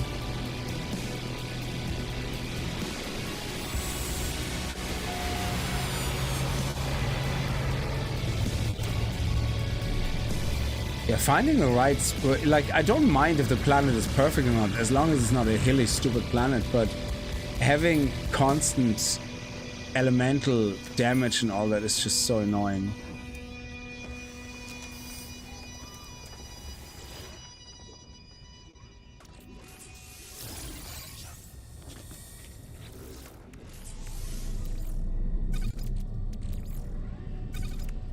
This one we can sell.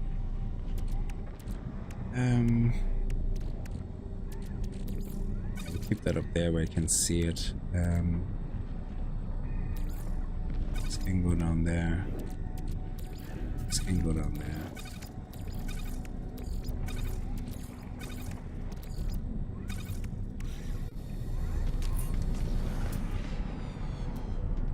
Oh, there's a lot of A classes here. Of course, it's a rich system. You will find a lot of A, potentially an S class in here.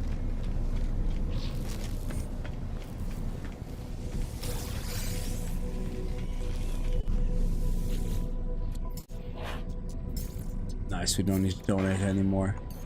Product perceived. Product perceived. Product perceived. Exosuit expansion unit, thank you. Free and free. And we can sell these. Nice. Go back to the exosuit. Let's make sure we check the ships in case there's an exotic. E25, E30. Okay.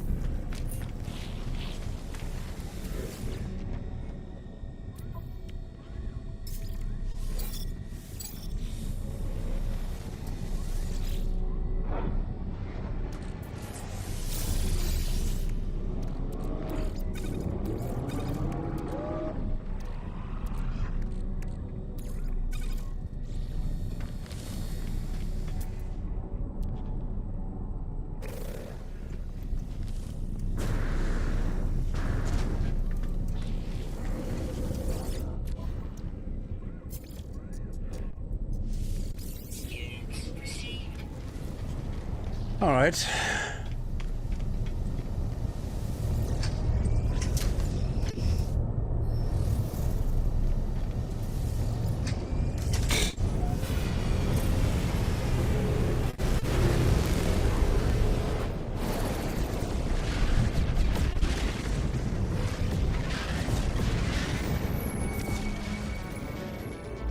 You could only upgrade the cargo slots. You should be able to select one, the top or the bottom one. It shouldn't matter. So let me see. So temperature-wise, what are we looking for? 9 cold, 0 hot. So we're looking for... So this one is an F7. So 7 is actually not too bad. But F is, as you said, it's a yellow system. But G and F... Yeah, so a red system here is an M2. So... Let me see. KM is red, E green. So what are we looking for? Where do we find most likely a paradise planet? E5P. There's a nice little temperature thing. E is... Yeah, what is the little letter though? The little letter matters as well. I don't even know what that is. Complete unknown system. Hey Hidden, how are you?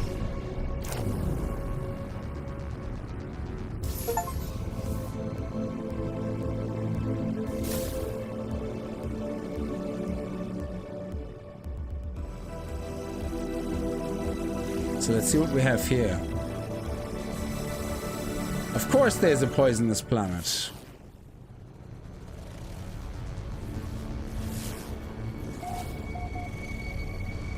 And there's an overgrown moon. And then we have a massive planet here, which is an arid planet. Okay.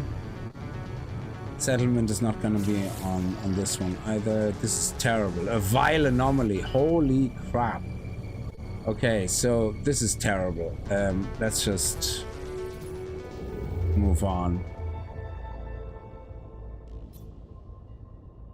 Oh, no economy, abandoned system. Yeah. G9 is very hot or cold. That's extreme. What is this system here? That's F0.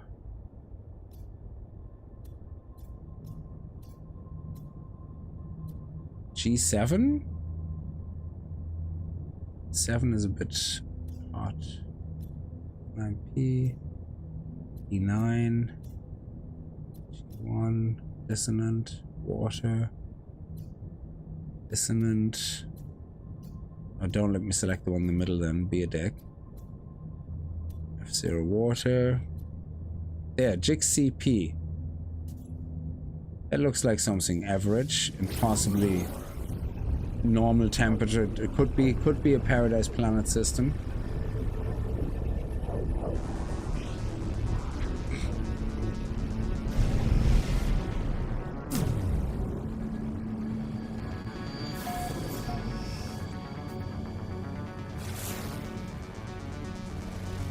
Icebound planet. The blighted planet. Genie Mac, there's nothing nice anywhere. Sub-Zero planet. Holy balls on a cracker. Nobody worry about me. Why you gotta give me a fight? Can't you just let me be? I'm alright. How are your Kickz? I'm fine, thank you. Oh, settlement hub. Let me see where it is. On which planet here.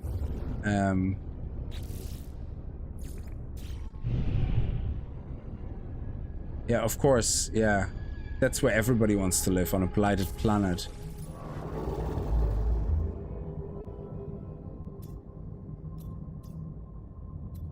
F3. I think it's a. We want to have a 5. Hang on, why is it Sub-Zero planets though? If it's a 6P, it should F5F. Let's check this out. 5 is right in the middle. I'm looking for a planet system where a settlement is on a planet that's not completely messed up, where it's not constantly poison raining, constantly firestorms. Like, I mean, if it has storms, it's fine, but it doesn't have to be a complete dick of a planet. That looks crazy. Of course there's a freezing planet. And where is it? On the freezing planet? Of course it's on the freezing planet. Genie Mac.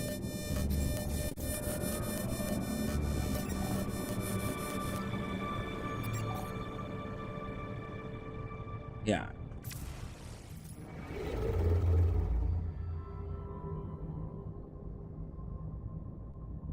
Final interface portal. Ooh, okay.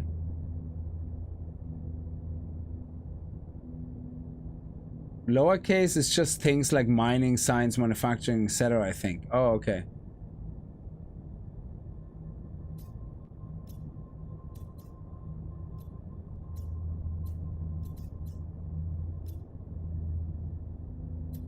Ooh, advanced materials. Oh, it's dissonance though. A settlement on a dissonant planet would be pretty awesome though. Yeah.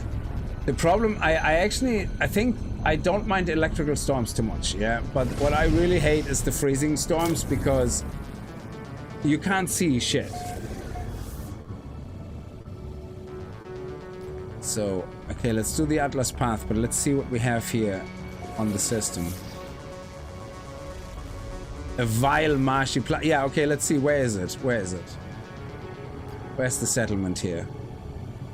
It's on... Oh, what is that? What do we have here? A decaying nuclear planet. How is there a settlement on a decaying nuclear planet? Sorry, like, the settlement people are like, oh, it's a lovely weather. We're getting a bit of a tan here. The tan goes through to my bone. It's lovely. It just makes no sense.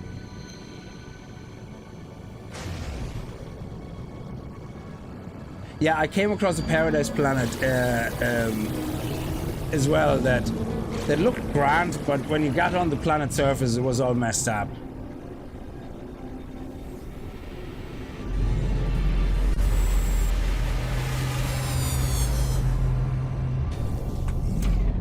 Yeah. The paradise moon I found in the beginning was actually just very lucky, but because the weather is all right. We have the electrical storm cloud thing every now and then, but overall it's fine. Fierce Mama, how are you? How are we doing? Well.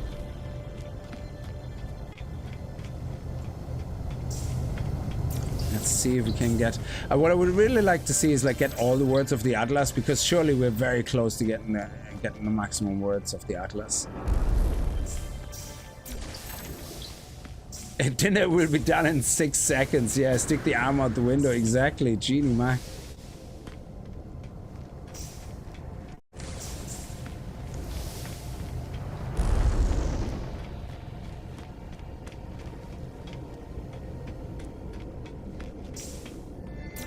I'm still in the Euclid Galaxy, yeah, so it's that's my first time playing through the game. We did actually most of the main quest this time. I'm just trying to do the Atlas path, and well, I'm actually looking for settlement, but obviously doing the Atlas path is a great way of getting into different systems. But so far, all the settlement locations we found are on absolute horrendous planets.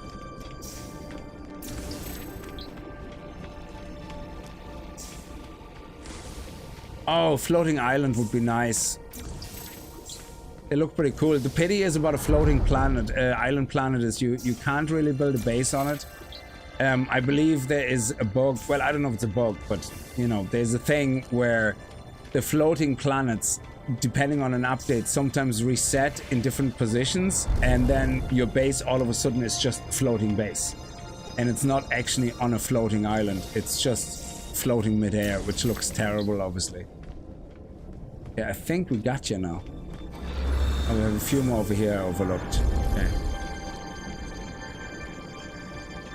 Yeah, having a settlement in a paradise planet is perfect, but it's so I don't mind if it's not the perfect weather, but it shouldn't be constantly storming, like so. Oh Jesus, okay.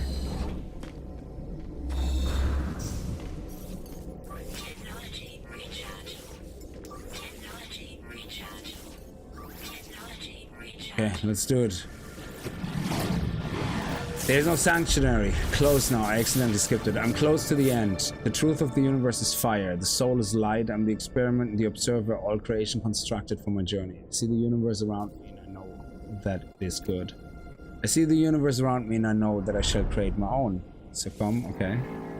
Not long now, not far to go. The stars beckon with cold fire and I rush to meet them soon, very soon.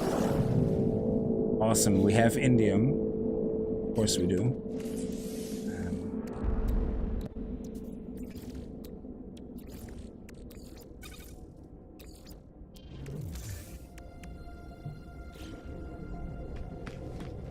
So I guess indium was the last one, because there's no more fancy resource after that, unless it's using paraffinium or something.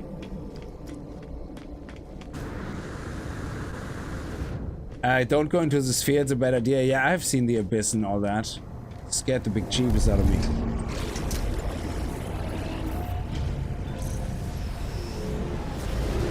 Yeah, that's what I'm trying, like, to find a yellow or blue system.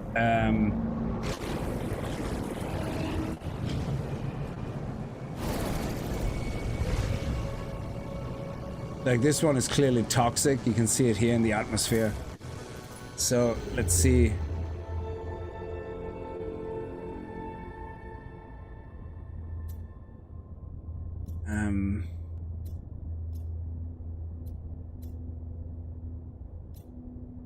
This one is a 0.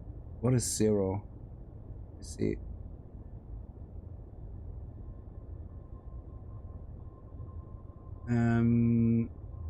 OB is blue. GF is yellow. OB is blue. GF is yellow.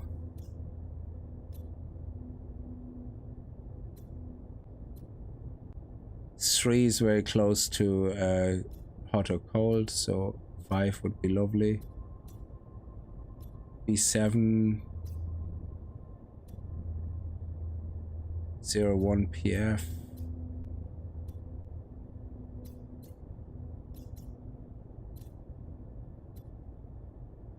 FG.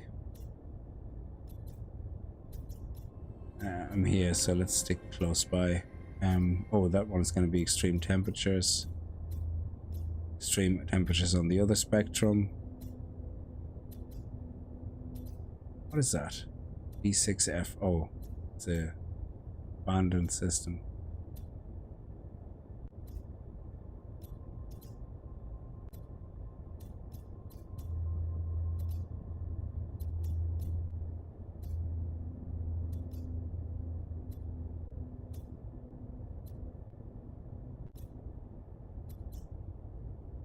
So there's 0 is extreme. 7. 4 is not 4 and 5. 5 and 6. 4, 5, 6 is not bad.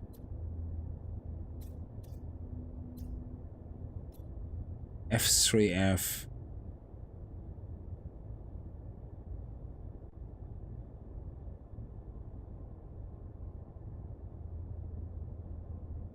Would be something.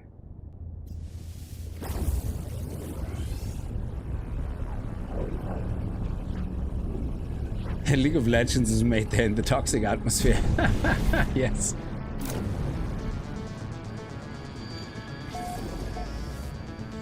You found a planet that said nuclear destruction imminent. Wow. Sounds like a great chance to create life. Okay, what type of planet is this? It's a glacial planet. I mean, it doesn't mean, it's cold, but it doesn't mean it's a terrible planet, so let's check it out.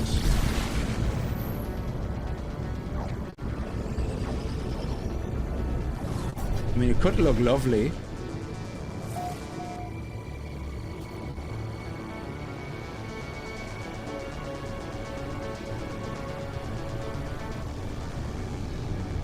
I mean, ooh, nice.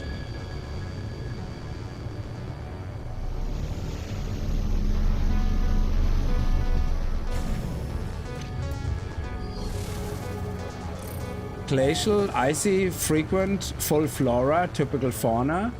I don't mind this. This actually looks nice. And if it has a storm every now and then, that's fine as well.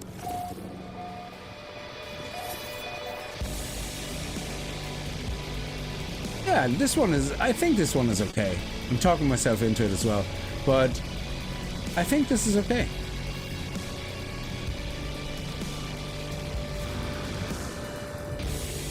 Finally, we found something that looks kind of nice. It has trees, it has Flora, fauna, yeah, beautiful.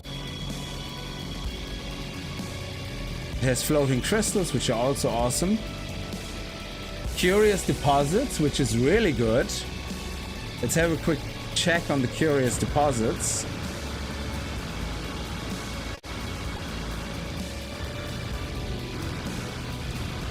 See how curious they are. Okay, it's not bad. 1, 2, 3, 4, 5. It's not the best, but you know, we will find better, I guess.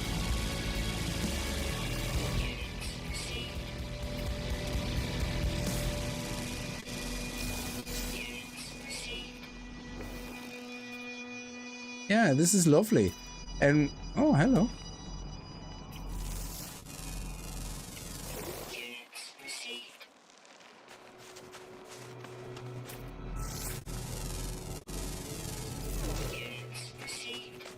I mean, there's definitely loads of carbon around here. Alright, let's talk to the Viking dude. Oh, it's a Gek. Hey, man. Friend. To help, yes. The settlement must be the source of the distress signal. What are they doing here? Building a life exposed to the harsh planetary existence. Ask about the distress signal. Before I can speak, I hear the wail of a siren. A hostile buzz descends upon the town. The sentinels have arrived.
Oh, sorry, where's the dude we have to talk to?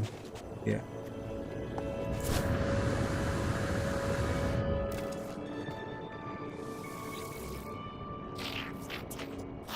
Okay. The little alien hops around gratefully for my assistance in fighting sentinels, but it's clear they're tired, worn down from the fight if no one helps them. I fear the settlement will not last much longer, accept their thanks. Perhaps I could assist the settlers. The overseer position appears to be a newly vacant one. Okay, become a settlement overseer. Let's do it. Do we talk to him again? Okay.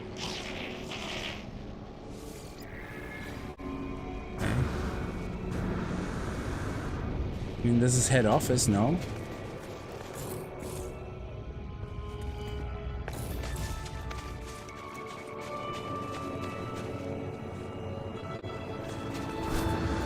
Oh, here. Yeah, I have to interact with this now. Oh man, I remember. Accessing planetary settlement interface. Current overseer is missing or deceased. Apply to be overseer. Let's apply for the job. So, it's only a C settlement, so obviously what you want to find is an S-class settlement, or you upgrade that to an S-class settlement. Increased productivity, maintenance cost is 350,000 a day, and productivity is not that much. So you can raise all that, obviously, and then you make profit. Yeah. So let's just do it. You know, let's just get the ball rolling, and then if we keep looking for settlements in systems that have paradise planets and hope that it will pick that, and then hopefully we're gonna find a good one, and then we swap over. So. Hey, let's see if we got the job. I mean, I think we got the job. So here's the first building we have to build. Construction of a terminal. Supply silicate power. Excellent. So the way this works is that you see the time there, the percentage. So you get to build a building and it finishes in a given time. In the beginning, it's very fast. I think this is just the landing pad or something, is it? Oh no, the overseer's office. Yeah. And then you will build a landing pad. I think you build something else. Then I don't know, a pub or something, like a place where people can come to drink and eat and all that jazz.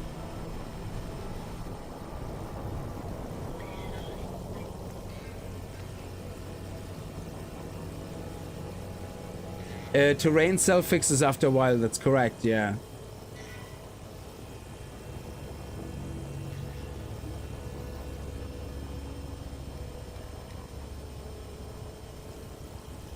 The planet is owned by Voltec.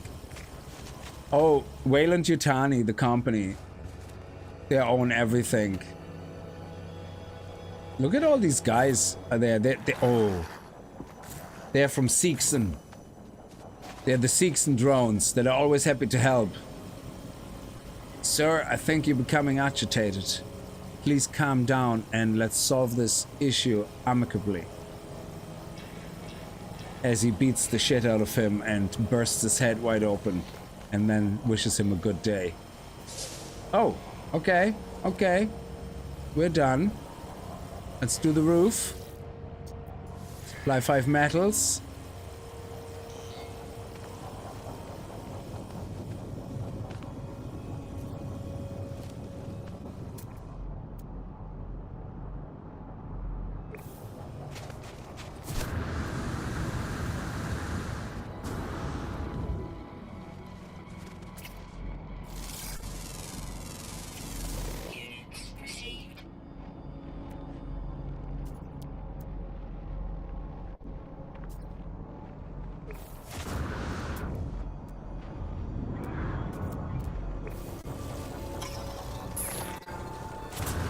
Stop scanning me.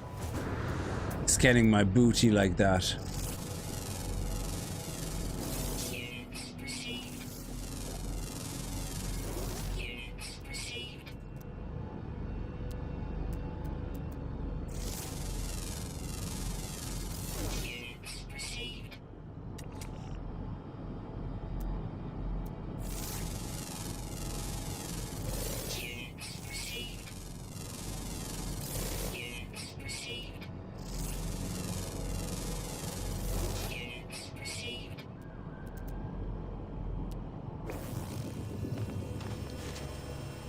Okay, we're nearly done with the roof.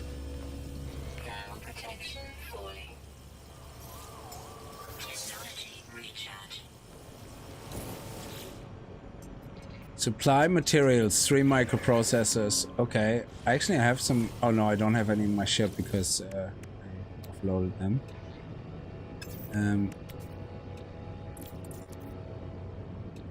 3 microprocessors. We need carbon. Okay, 1, 2, 3.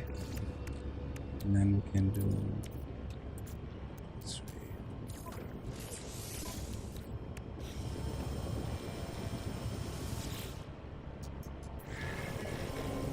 That will take another minute and a half. And what are we building now? Final fit. Okay. So can we go in already? And it looks like crap inside. So another thing I want to figure out in the meantime as well is where is the closest trading station?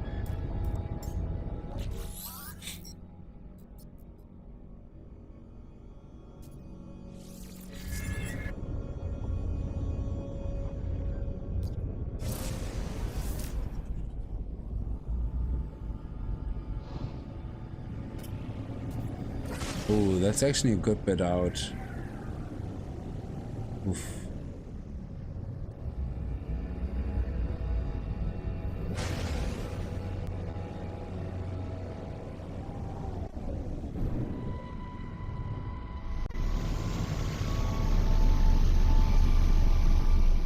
If you make a huge hole in the corners and multi-tool and build down there, the terrain will destroy everything. It won't destroy everything, it will just grow over what you build.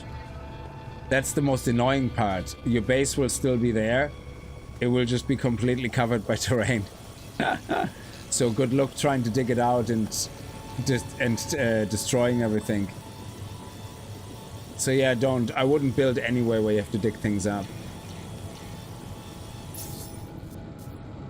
Alright, and we're done. Look at that. Overseer's office done.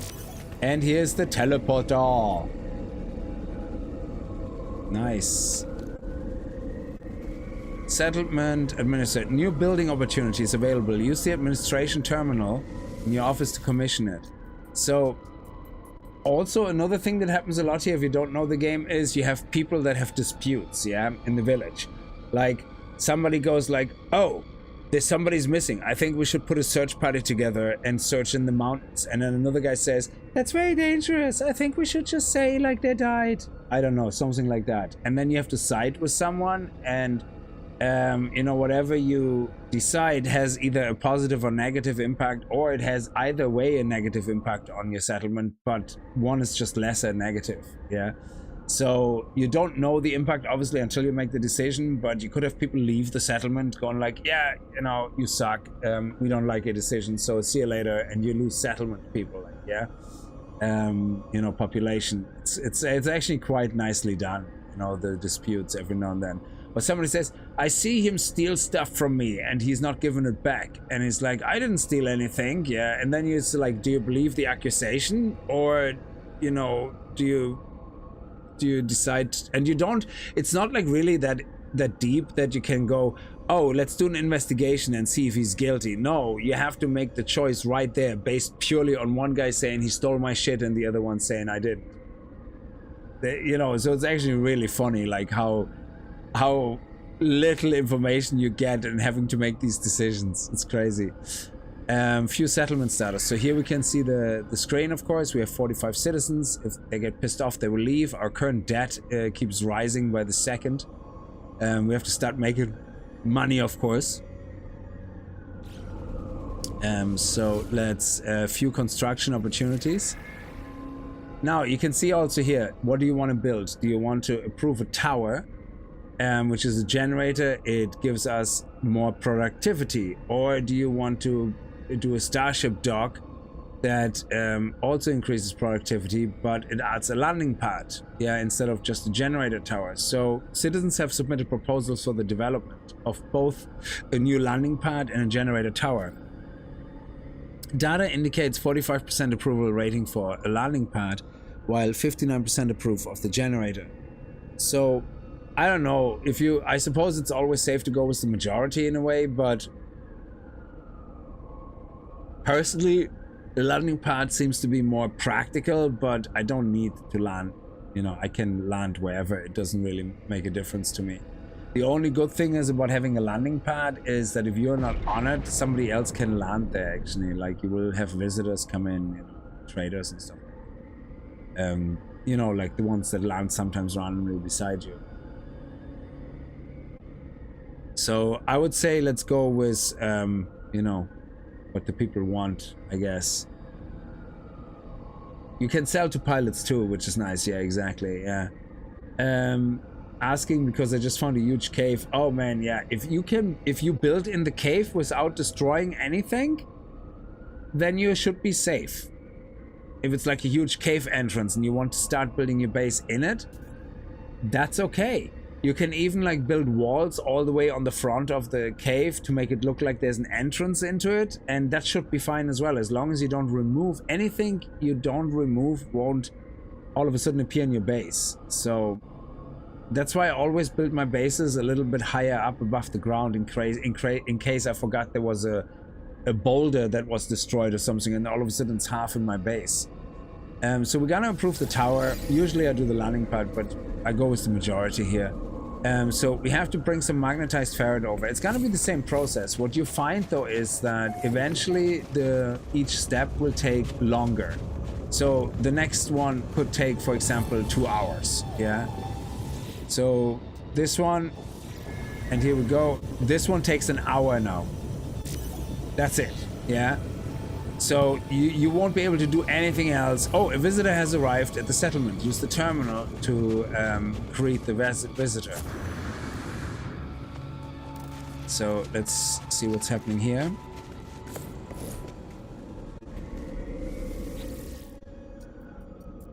Greet the settlement visitor.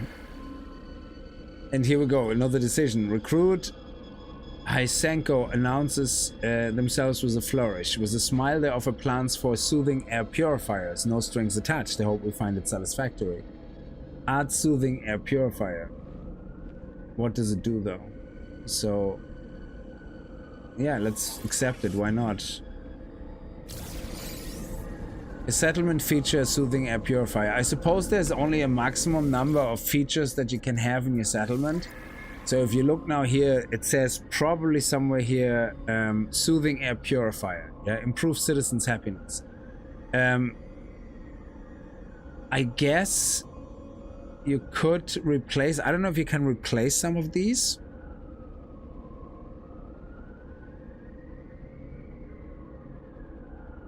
But yeah, eventually you upgrade your settlement rating as well. Yeah, Buchen settlement. So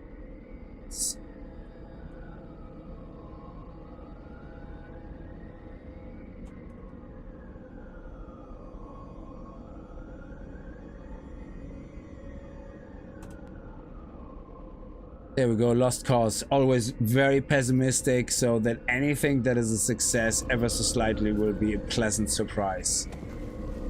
That's why pessimists are actually always happy, you know? So anyway, this will take an hour now. There's nothing really we can do in the meantime, so it's absolutely safe to do anything else. In the meantime, what we're gonna do is we're gonna fly over to the trade center.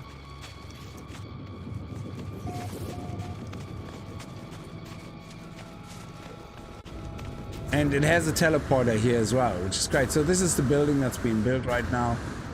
And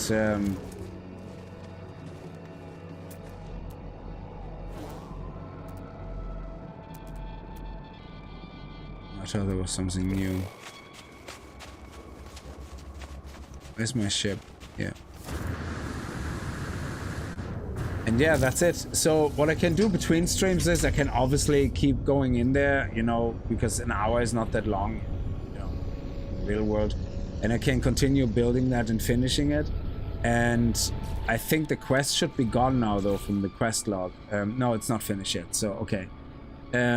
Eventually this will be done. But in the meantime, we could do the exocraft technician, and of course, you know, the starburst is starbirth as soon as that's finished, which also should be the next stream. And locate and enter the final portal. I don't want to do this until I finish this and this. Well, this one I probably won't be able to finish, but I want to finish this one here first, because I want to know what all these silly seeds are for. And once I finish the Atlas Path, then I'm gonna do the purge. And as far as I understand, once you finished all this, the secondary missions, they don't change. You can continue them pretty much where you left off, I think. The only thing that confuses me, if you move to a different galaxy after the purge, can you still access your old base and your old settlement like in the other galaxy? So that means you can go between galaxies? Is that it?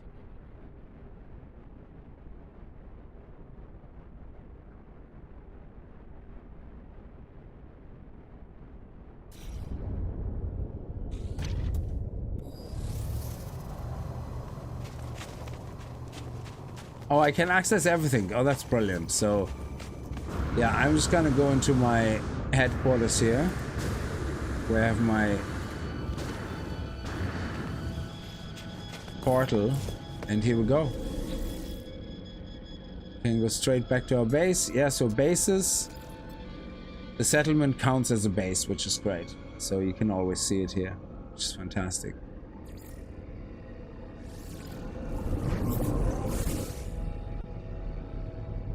Teleporters make a mockery of galactic boundaries.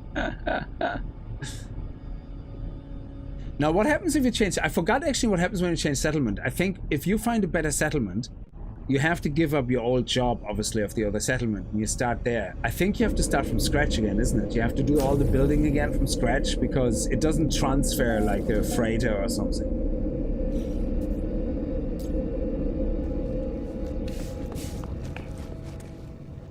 That's nice. Most of it has grown. It's pretty sweet.